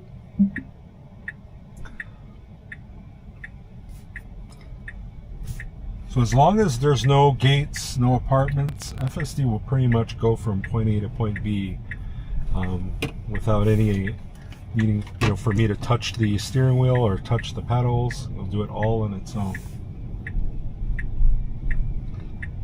Okay, that's actually a good price for superchargers. I don't think even at night they're not as low price as 23 cents.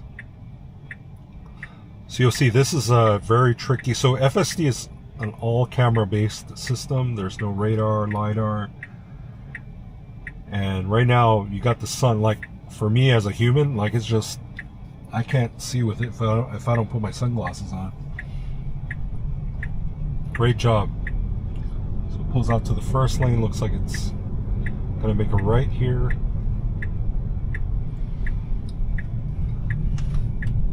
So sun directly into the camera, that's one of the trickiest situations for FSD, but it did a great job there. In earlier software, you know, that I've tested with FSD, like the steering wheel would just wobble and shake because it wouldn't be able to get a good reading of the road. But nowadays, you know, direct sun into the camera housing, no problem for FSD.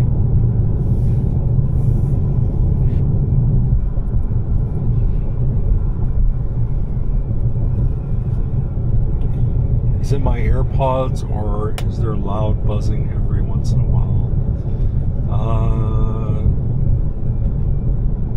I want to say it's your AirPods, but I don't think so. Sometimes the Starlink can generate some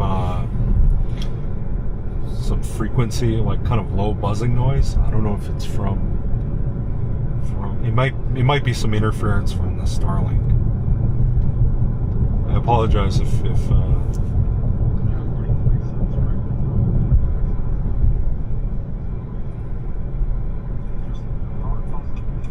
do you always hear it, or is it like, do you hear?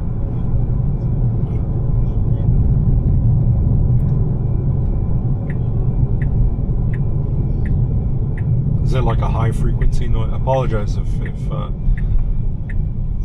let me know if anybody else hears it. So let's see, we're going 4 minutes, 1.7 miles. This is dropping off the Greek chicken order.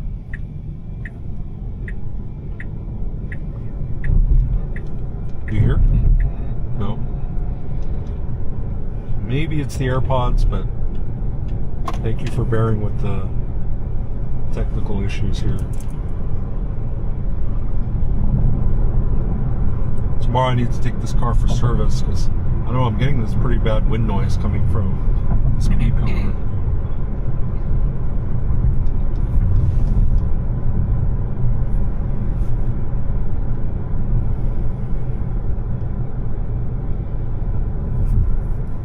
Maybe it's my mic scratching against something. I don't know. I should wear it the other way, maybe. Sometimes when I wear it inside my shirt, I try and wear it inside my shirt so that if I go into the restaurant, they don't see the mic. Sometimes they get a little not so happy being recorded, so I try and wear the mic inside my shirt.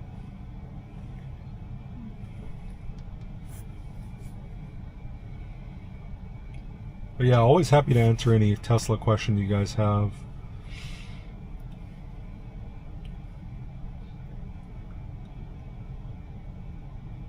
Hey Ray, thank you for asking. So I'm just covering the screen just because I don't want to show the customer's address for Uber Eats. In Uber Eats terms of service, they don't want you to show the customer's address. But of course, you guys see where I'm going, so I don't know. Just want to be compliant with their TOS and not just in case anyone from those companies are watching.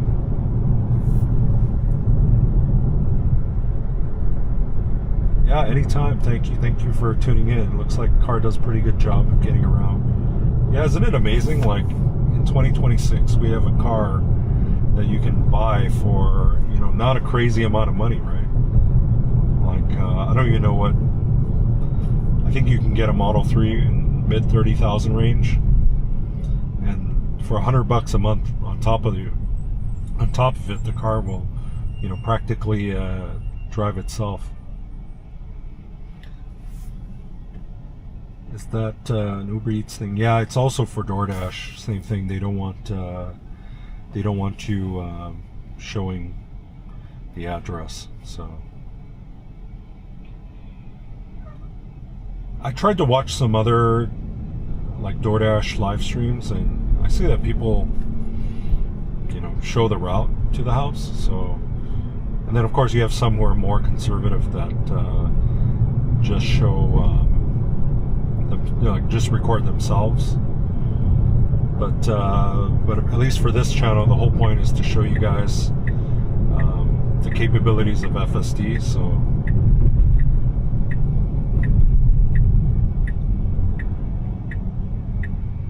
Okay, we got a lady. Okay, I thought she was going to cross the road there. Looking at a Model Y. Awesome, yeah. Model Y would have been my other choice. But it's just the two of us, in our family. So Model 3 works out pretty good for us. And probably doing some longer road trips later this year. So I always like having a little extra range on the Model 3. Efficiency for Model 3 Model Y is efficient too for a compact SUV, but Model 3's efficiency is really amazing. Before this Highland release, you'd have to buy like a Lucid Air to get, this type of efficiency, anywhere near 5 miles per kilowatt hours. In terms of like miles per gallon, that's like over 100 miles per gallon. So really efficient. And why efficiency kind of matters is it kind of helps. Unfortunately Tesla's charging curve has not caught up to some of its 800 volt competitors. So having an efficient car can kind of help. Is it here? Is it this one? I can pull up. Okay. Okay, she's gonna get this Greek order dropped off. Okay, I'm gonna take off the cover. Yeah, so right now we're doing 211. So if you're trying to convert that to you just divide by 1,000. So it's roughly about 4.9 miles per kilowatt hour.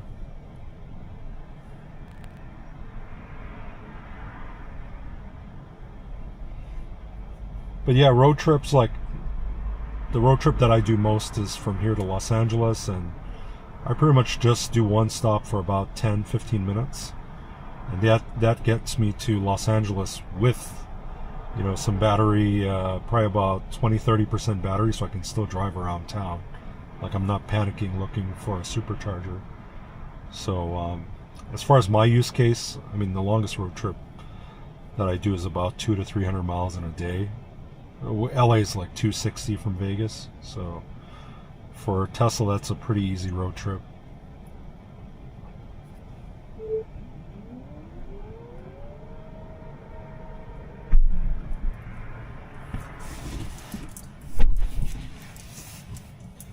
Okay, so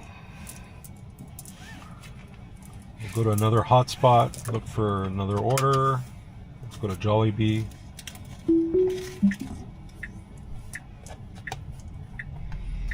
Good question. What's your total at right now for this trip? What have we made so far? She can calculate that for us. Oh, give me 1 second. Okay, give her a second. She'll calculate. And the stats here since charge, since I did not drive the car earlier today, that's accurate for pretty much the whole shift that we've been doing today. So I'll be able to get you some numbers here in just a second.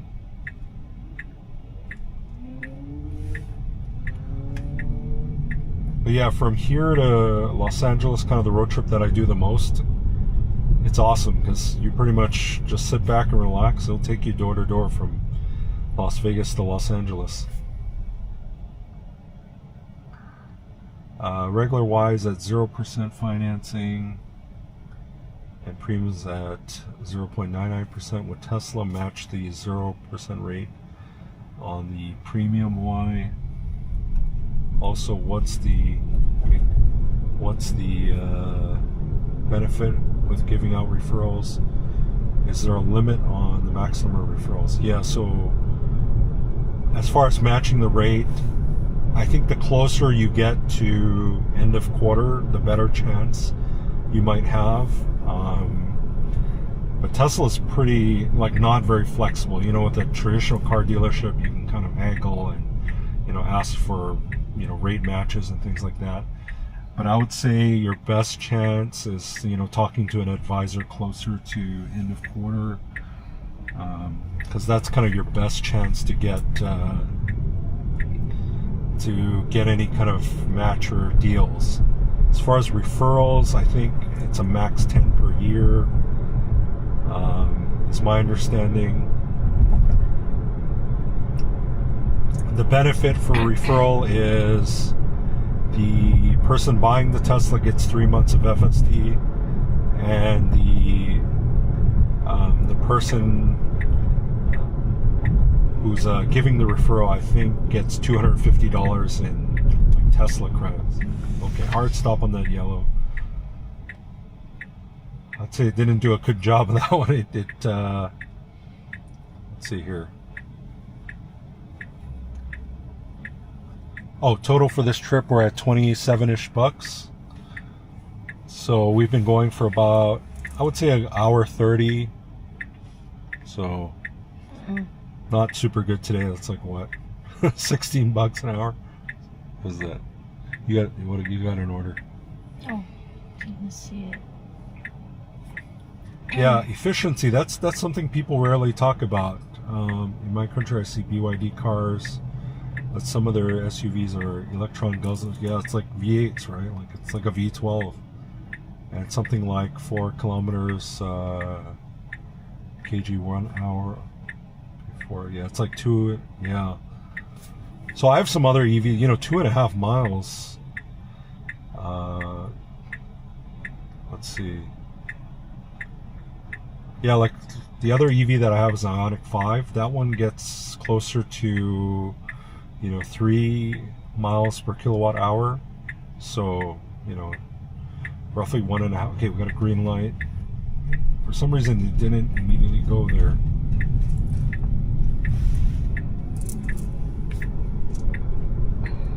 $4, yeah.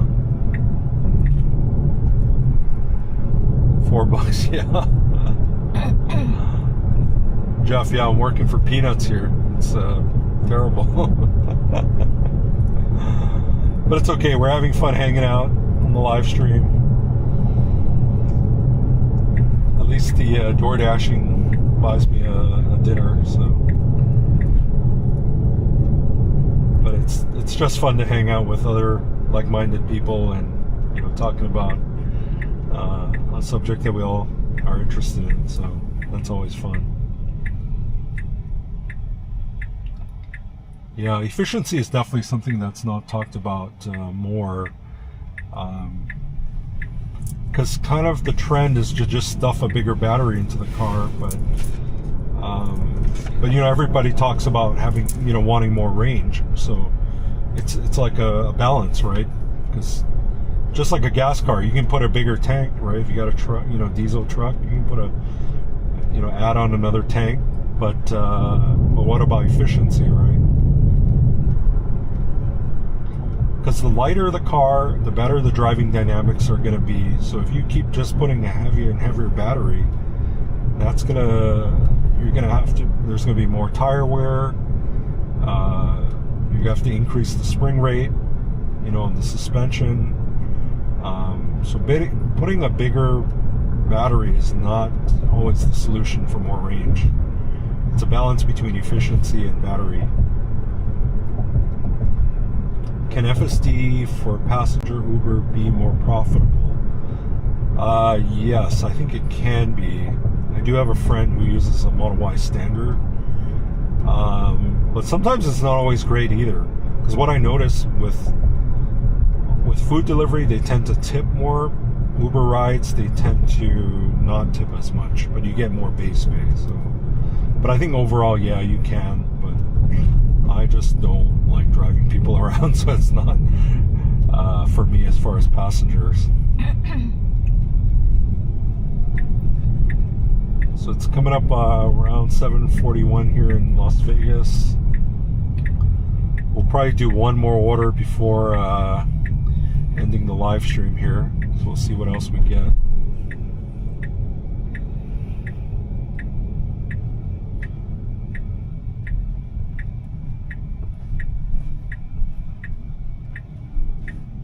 Going through, okay, let's see where it parks for this Jollibee.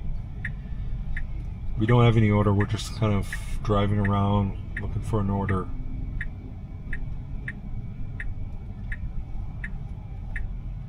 Is it gonna go headed? Oh, it is, okay. At least it didn't park where the cart corral thing is. Okay, we're just waiting for another order. I'll pull you. Registering in a Model 3 in Canada seems good. I think that's what you mean. The Chinese Model 3 is 27,000 USD and FSD is $66 a month because yeah, that's true because of the USD to Canadian dollar rate. But I don't know if that's a good question. I'll have to. Okay, Wendy's 675 2 miles. Oh, okay. Is it a house? You check? Is. Yes. Mm-hmm. Okay, we'll do one more order. This Wendy's. Take this. Okay, we'll take it. Hey Grok, navigate to Wendy's on Rainbow.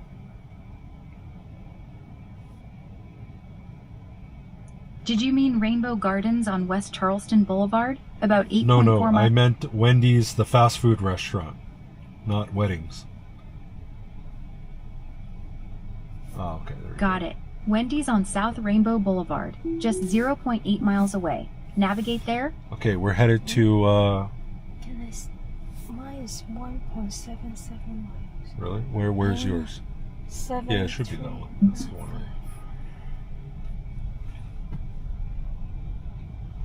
Is that correct? 7. Oh yeah, okay. that's true. They said I haven't heard your wife say anything that she enjoyed the ride. LOL. Are you enjoying the ride?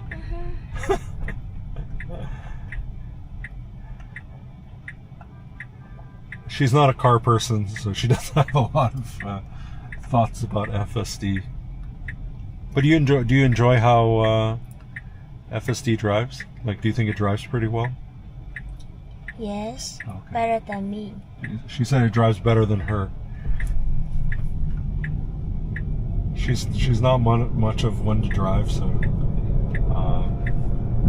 Would you use FSD? No, not for you. Okay. Yeah, maybe one of these days we'll get her into the driver's seat, and we'll have her. When we get to 1,000 subscribers, then we'll put her in. Huh? When we get to 1,000 subs, I will be screaming all the time. I don't think you guys will want to watch. She'll just be screaming the whole time. You'll have to wear earplugs. You have to like turn down the audio if she's in the driver's seat. Would you say the display is responsive and never getting... Yeah, super responsive. I mean, look at that. Yeah, Wendy's. We're coming up on Wendy's. Yeah, super responsive. You know, as far as... Yeah, very responsive. Try the smart summon with her in the park. Yeah, okay, we'll do that. That's a good video idea. Thank you for that. What's that? Smart summons, like how you remote control the car. Do you remember Jimmy? Like we were finished with dinner and the car Yes. came to Just pick me up. pick us. Yeah. See, in Vegas we have like sunny days. Otherwise, Careful of this lady. like it's great when you're like a rainy place and you're at the supermarket and you don't want to get wet and you know have the car come to you. Okay, we're going to Wendy's up here on the right. We'll see where it parks.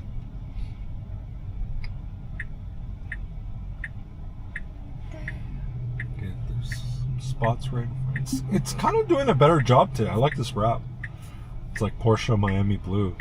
Is it right? I think it's even got Martian wheels on it. Shout out to Drew from Martian Wheels. Cool. I'll grab that. Okay, give me 2 minutes. I'm gonna go grab the Wendy's order. Usually this Wendy's is pretty good about having the orders ready, so I'll be back in a second.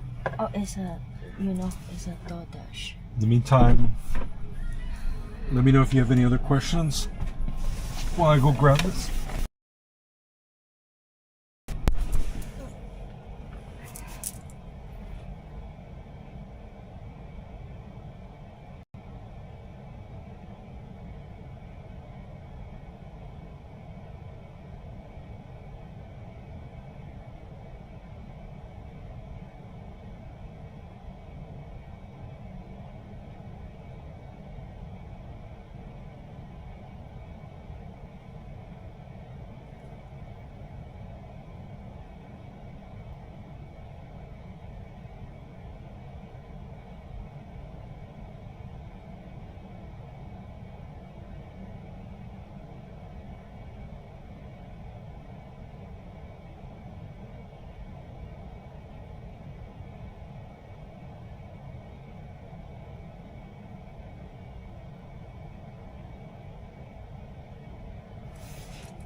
Okay.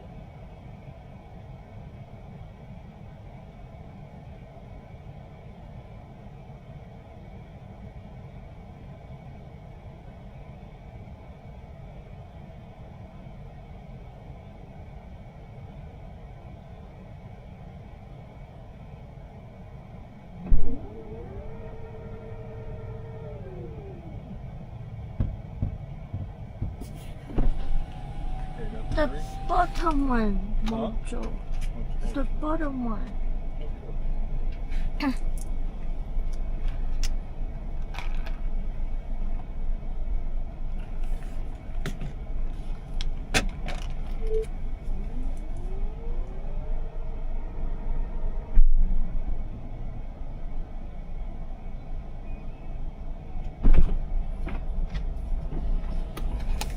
What? You got it. What? Okay, back. I didn't see anything here. Where's the mic? I don't know. It's here. Oh, there it is. Oh, Smash the mic. Okay, we're Sorry. back. why Huh? is black here? Oh, Why? Nico. did he die? Horizontal. We. No, that shouldn't. No, earlier. Is it still black? Calibrate. Check your. Yeah. Let me just check the settings real quick.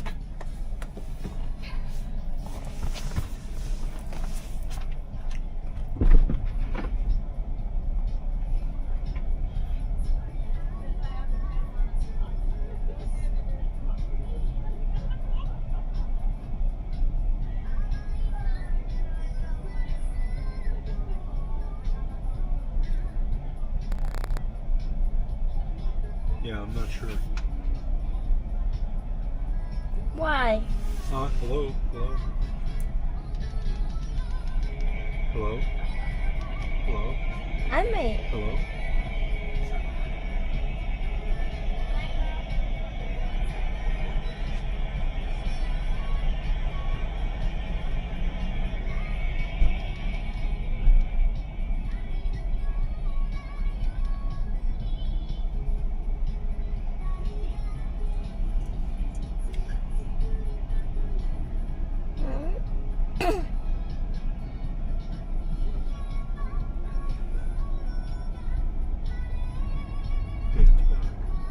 Is it?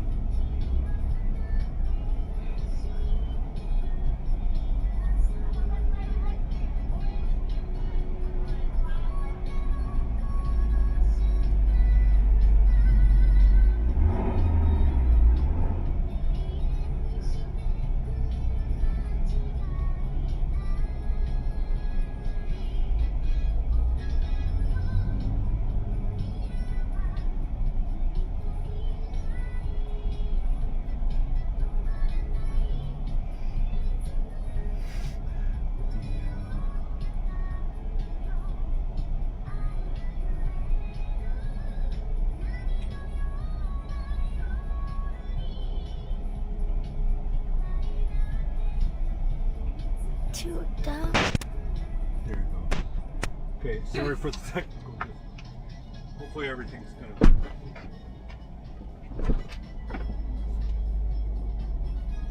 Oh, Is it working? yes.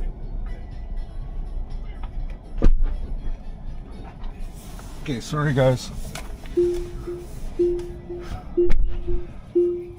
Okay, got the address in? Oh,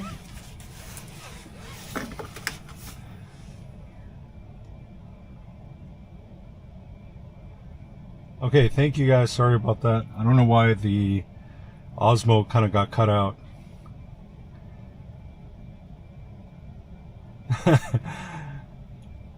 Yeah, it took a bunch of trial error, but once I got it, we got it back. Thank you for bearing with us. Okay, start self-driving. Just 6 minutes, 1.2 miles. Okay. Saw the guy crossing here. Yeah, I got my computer laptop in the back. So I use OBS. Anybody who does any live streaming, usually OBS is the software that the go-to software for live streaming. So that's how I kind of stack things in layers to kind of blend everything together. OBS. Okay, so Alex, do you do some live streaming too? Looks like a lot of gamers use it for live streaming. So right now we're headed to drop off the Wendy's order just about a mile away.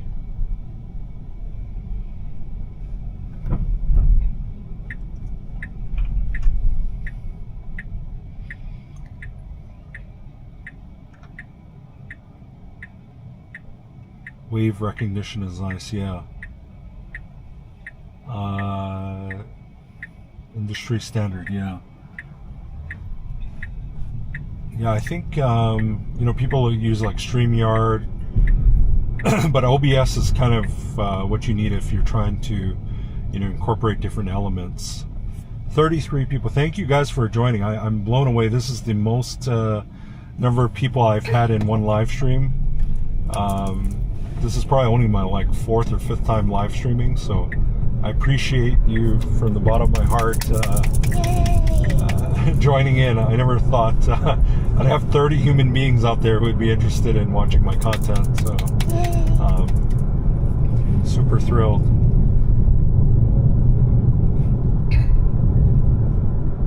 You're listening all the way from Montecito, Georgia. Okay, awesome. Georgia.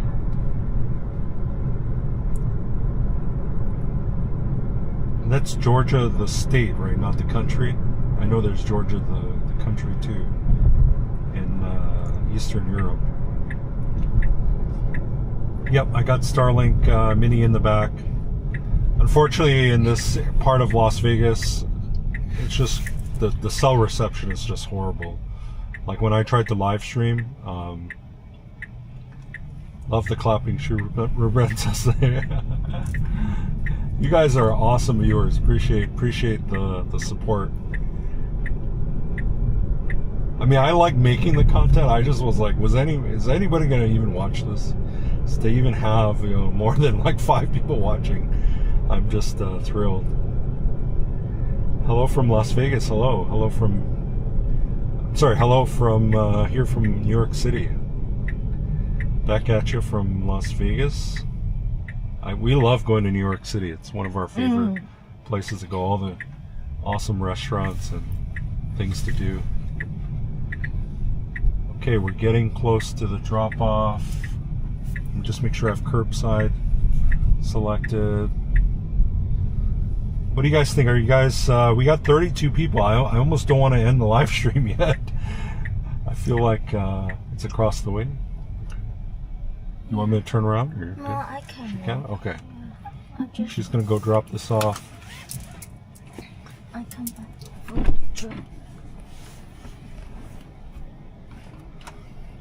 So she's going to get this Wendy's order dropped off. Guys, if you can do me a favor, if you're enjoying the live stream, please give this video a like. That will definitely help the algorithm and let you guys know you guys are enjoying the content.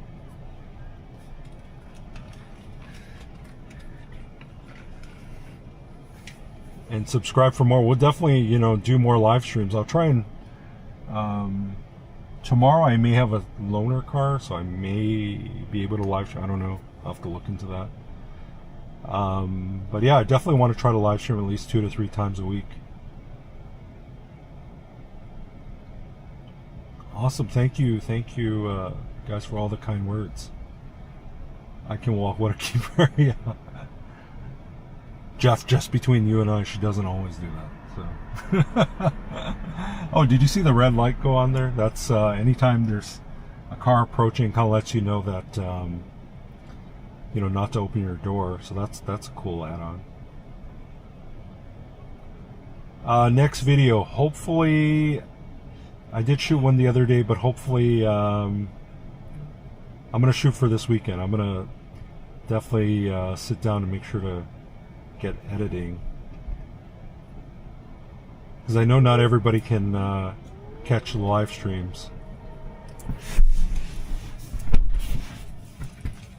So I'm gonna try for definitely getting it out by the weekend. Okay, we're done with this. We can remove this towel. You want to maybe do one more? No, this is not good. Okay, we got 16 people in the live stream. Thank you guys. Oh, sorry, I missed your question. I'm thinking for moving from LA to Vegas. Yeah, Vegas is an interesting place. Let's see, we'll just go back to the Wendy's.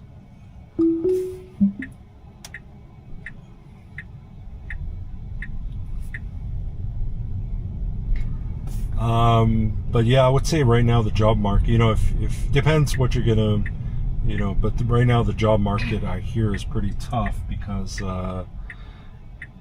tourism has been a bit down in Vegas. But to be honest, it's down, but not down as much as people think.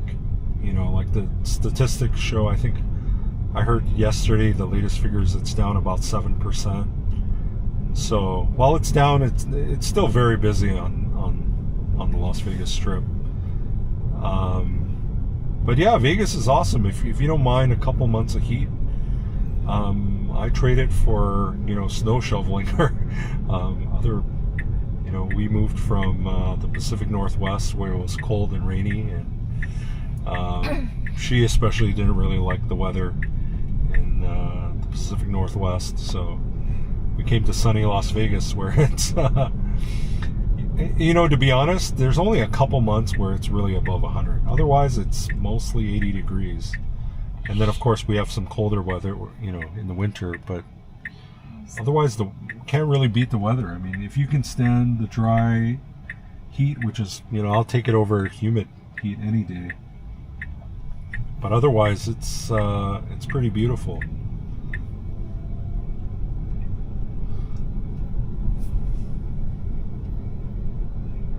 We got 34, 35. I can't believe it. Thank you guys for joining in.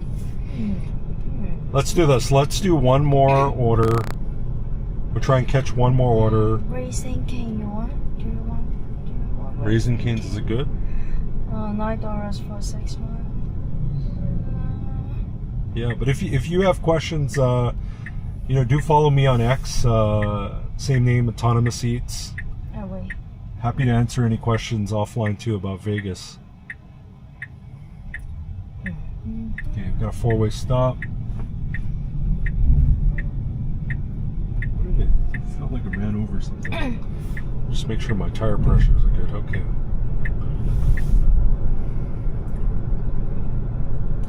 Let her. They want to see you take over. They want to see. No. So the agreement is if we get to 1,000 subs, then we get to do a video with her in the driver's seat. She's like, everybody unsubscribe. Okay. Okay.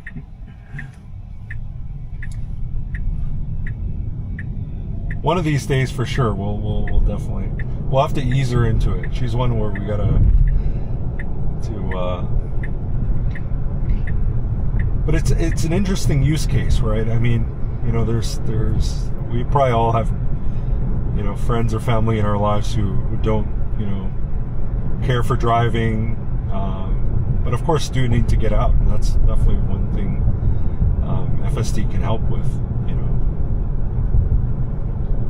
Gosh, I mean, just the last a couple minutes I've been talking. I mean, I'm paying attention to the road, but just the fact that sometimes you don't know how relaxing it is until you try it. Like sometimes after a rough day at work, you're just kind of zoning out. I mean, if you're paying attention to make sure nothing jumps out at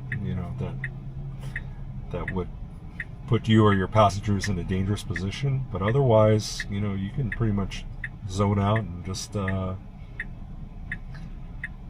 just have some good music and relax, and not have to deal with traffic. That's her YouTube channel if anybody wants to check out Vegas walking tourist content. Do subscribe. We're all new to this. Me and her are new to this YouTube thing, so we're learning as we go here. She's kind of like me, so it'll be fun. Yeah.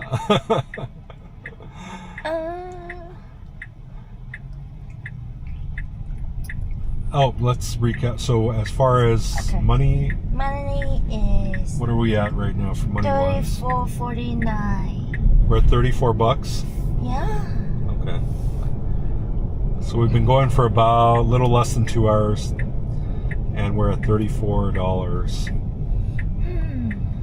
So to give you an idea, Jeff, we are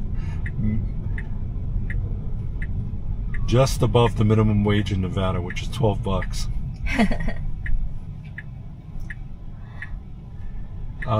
Is your channel no, I'm not monetized yet, unfortunately. I need to reach 1,000 subscribers.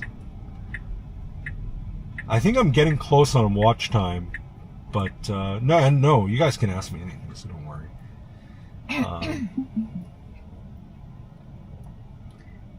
Let's take a look quickly. Let's see, studio. I'm at 176. Thank you guys for subscribing. I think we added at least 11 people today. Wow. So that's awesome. That's good. Let me see. Yeah, I need another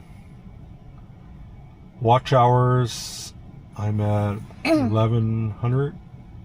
1,100, yeah. So I watch need hour. roughly How many another subscriber? 2,900. 176. I'm only at 176. It's okay. Yeah.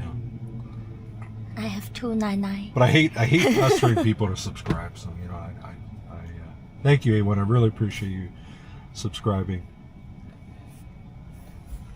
We got 24 people. People don't order food. Yeah, it's been really slow here for food delivery in Las Vegas. I think graduation and a lot of folks are not in town. You know, maybe the kids are out of school, so I think, you know, taking summer trips, which I don't blame them.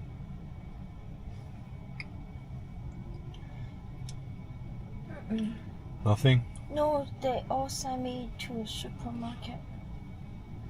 Well, I guess while we're waiting, let's Drive around. yeah, let's drive around. Let's take you.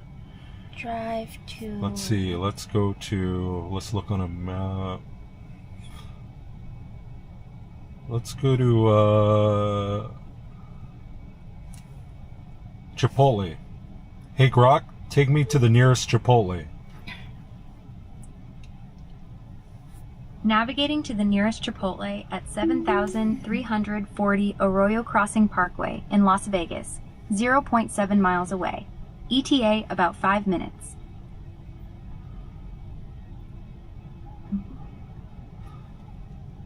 Okay, we got 18 people watching. 19. Got it. People watching reminder sorry. set for... Sorry. Always forget to tell her. Say bye. You gotta say like thank you, bye, and then Grok goes away.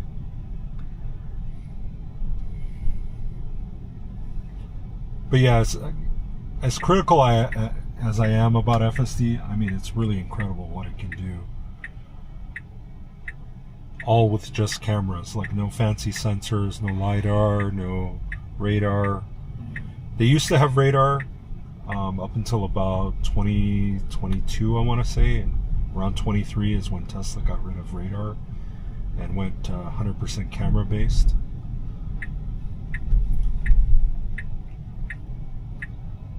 Okay, let's see. It's going to make an unprotected left here. This is a pretty busy intersection.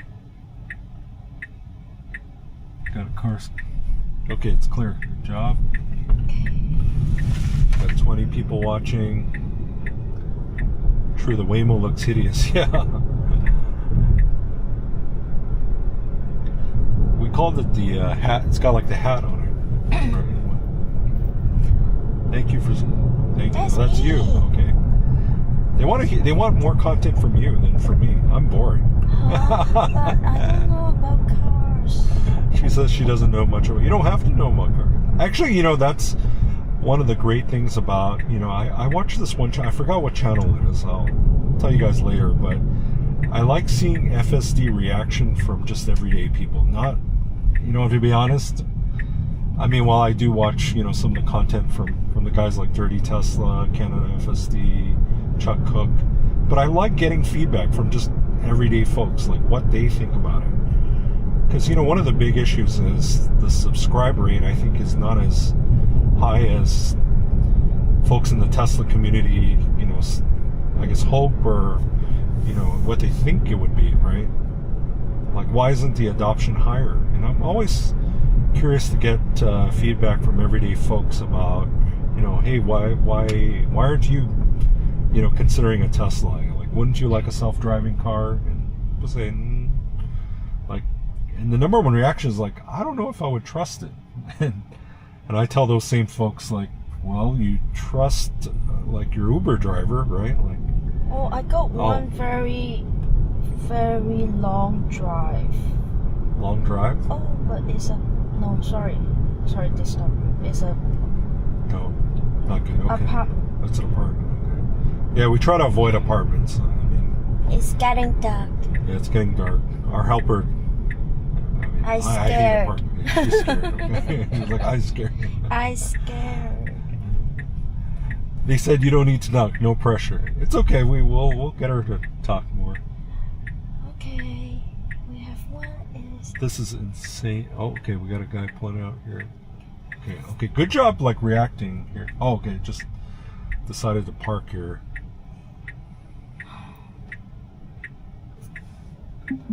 I only have $5 for a Big Ice Boy, time. thank you for tuning in. Yeah, I appreciate you joining us. This is insane to me. I'm a truck driver. Yeah, isn't it? I heard there's some autonomous semi-truck, $5. Is it a house? Mm-hmm. Should we go? Okay, let's do this one and then we'll wrap it up for the stream. Okay. Okay, well, this is boba tea. Yeah, I should get this one. The ice cream is just here. Okay, you can cancel if you want. You're not trying for platinum status. But I don't know how to cancel it. Is it a Should I house? get Okay, this take it, yeah. ice cream instead? Okay, we're gonna take this. But can you help me to cancel this? I don't know how. Yeah. Okay. Ice cream is just here, right? Okay, navigate. I'm sorry. Hey, Grok, take me to Handel's Ice Cream.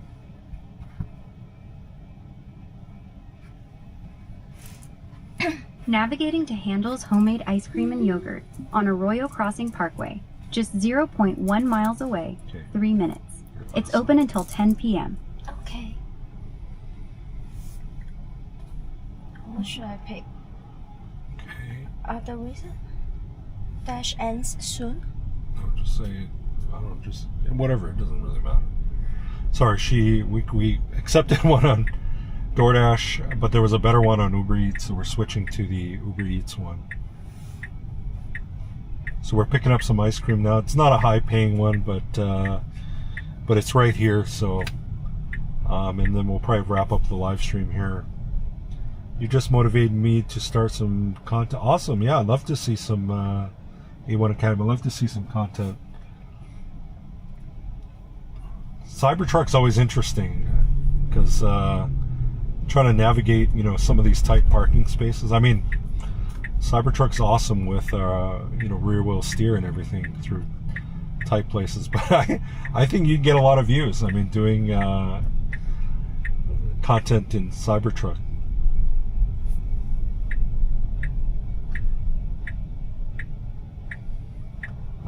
Getting any tips lately? Yeah, so I only take offers that definitely have some kind of tip on them.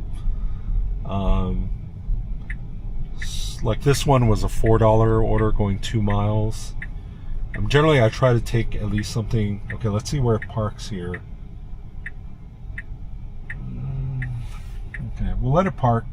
I walk. No, we'll get closer. So something about the streak. So right now we're at a 25-mile streak. As long as you let it park, and this is something new in 14.3.3, as long as you let it park, your streak doesn't end. Like even if you manually drive, I think you can manually drive for like a whole, you know, hundreds of miles, and it would still keep the streak.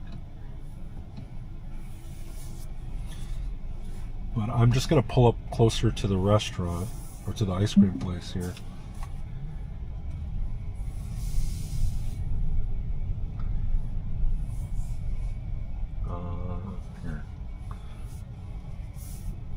Here, we'll do another demonstration of self-park.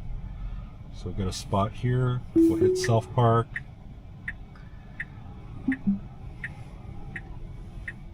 I would totally be fine for doing this even if I was operating an automated truck. Yeah, I know CDL.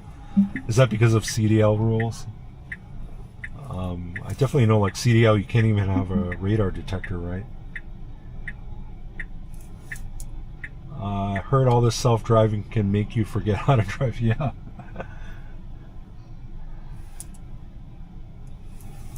But I don't use self-drive like all the time because I don't drive this car like 100% of the time. I still drive my Rivian an Ioniq 5, so thankfully I hopefully still have some decent driving skills.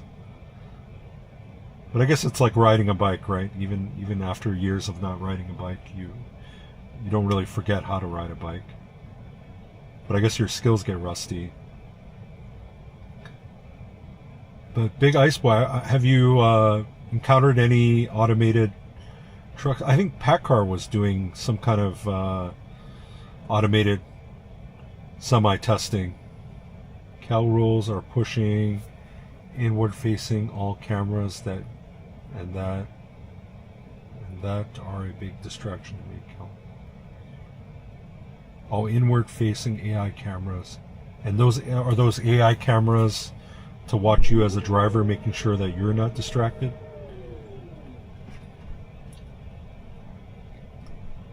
And I actually see a lot of CDL, sorry, Tesla semi-truck. Yeah. Big Ice Boy, would you drive a Tesla semi-truck?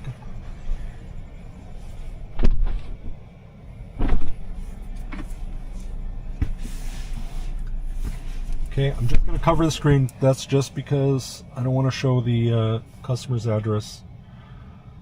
Uber Eats and DoorDash don't like that, and they say it's violating their terms of service. So, okay, we got the address put in. We'll start self-driving.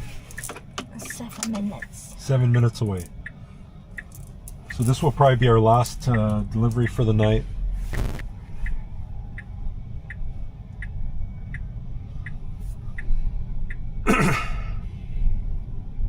Big Ice Boy, have you driven an electric semi before? I'm just assuming, is that a semi truck that you drive?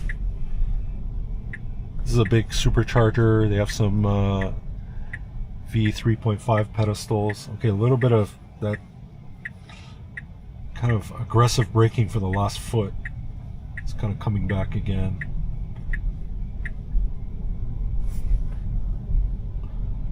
Has your Tesla ever honked the horn at anybody for getting away? No. So FSD will not, as far as I know, does not honk its horn.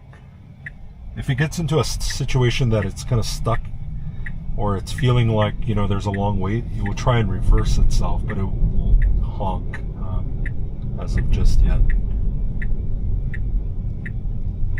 Yeah, no, I get you, Jeff. I hear you. But I just have to keep them happy, you know what I mean? Okay, so that car flashed us, I guess. We can try to use post-it. Post-it, okay. Then That's a good idea. just stick on that area. But Jeff, you guys are not, remember, you guys don't remember the way to get to that house. Just joking. We can try to. Not enough range on a, what is that sound? Oh, I thought I heard something. Not enough range on an electric semi, yeah. I haven't followed all the news on Tesla semi. Maybe folks in the comments can let me know what is the range for Tesla semi supposed to be. But still yet, right? I totally get it. It's not going to provide the kind of range that big diesel rig is going to do. It's really nice to have somebody in the trucking industry, because I'm really curious with the crazy high costs of diesel. Is it cutting into profitability for truckers? I'm sure it is, but like, is it still profitable for folks?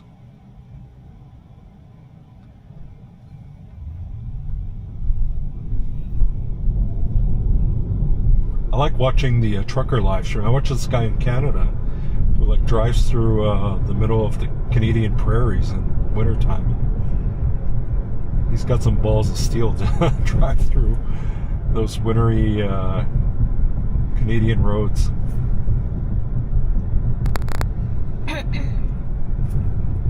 Sorry guys, I know it's getting dark, hard to see the interior camera. But surprisingly, the outside camera's doing really good at night. It's not too dark.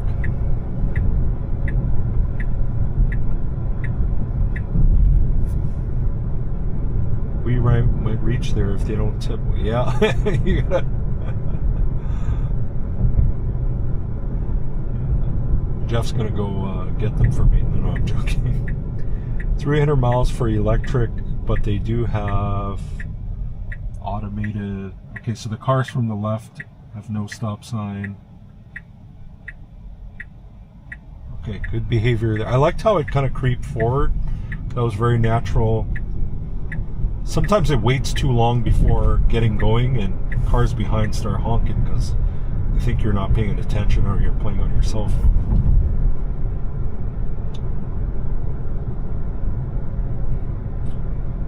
But they do have automated diesels on the road. Okay. Yeah, it's going to be really interesting as far as the future of trucking. But I still think it's going to be a little ways away. But correct me if I'm wrong, because I mean, you know, gosh, what is? I don't even know what a semi weighs, but it's probably what, 50,000 pounds. I mean, that's a lot of. That's a lot to trust in a car like this.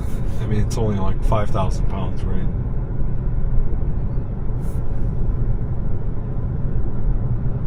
Ever done FSD to Phoenix? How to go? No, I've not done to. I've only done it to FSD to Los Angeles, but I've done other EV road trips. Only been to Phoenix once, but that was with a gas car. Okay, people don't think you're paying attention, doesn't feel right, yeah.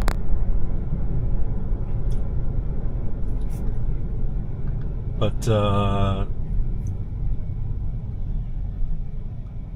you know, it'll be interesting as far as, you know, jobs and everything, right? I guess that's the whole argument about AI and the job market. And it's really it's interesting from my viewpoint to see what it's going to do as far as truckers. But yeah, I'm not sure if I trust, you know, 50,000 pounds of semi-cargo going down autonomously yet. But I just don't know enough about, you know, about the progress. I'd be interested. That'd be a good channel as far as autonomous semi trucks.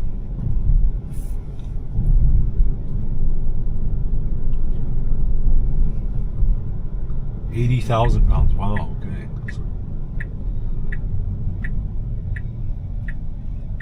I have free supercharging for a year. Kind of want to do some Uber Eats. Yeah, you should. Yeah, if you don't mind the mileage, because you can definitely do a lot of mileage. Let's see here. I can't see. 71. Okay. Okay, I'll pull. Let it stop. Let it stop, and I'll pull up. I'm just gonna pull up a little bit further.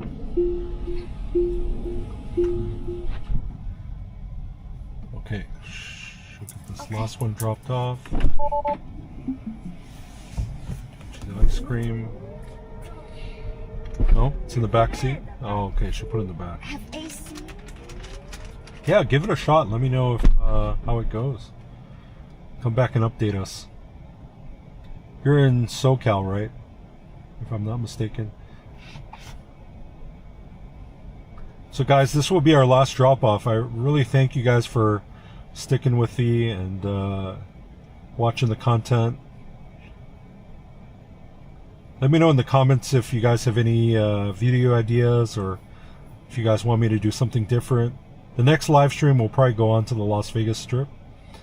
Maybe tomorrow if I have some time.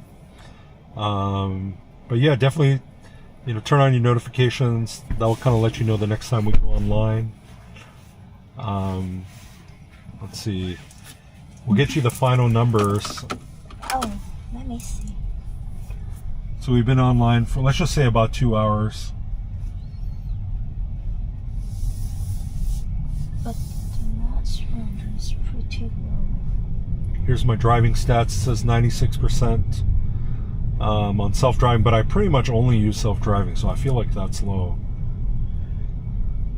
Made a total of $38 for 2 hours of work, so almost $20 an hour.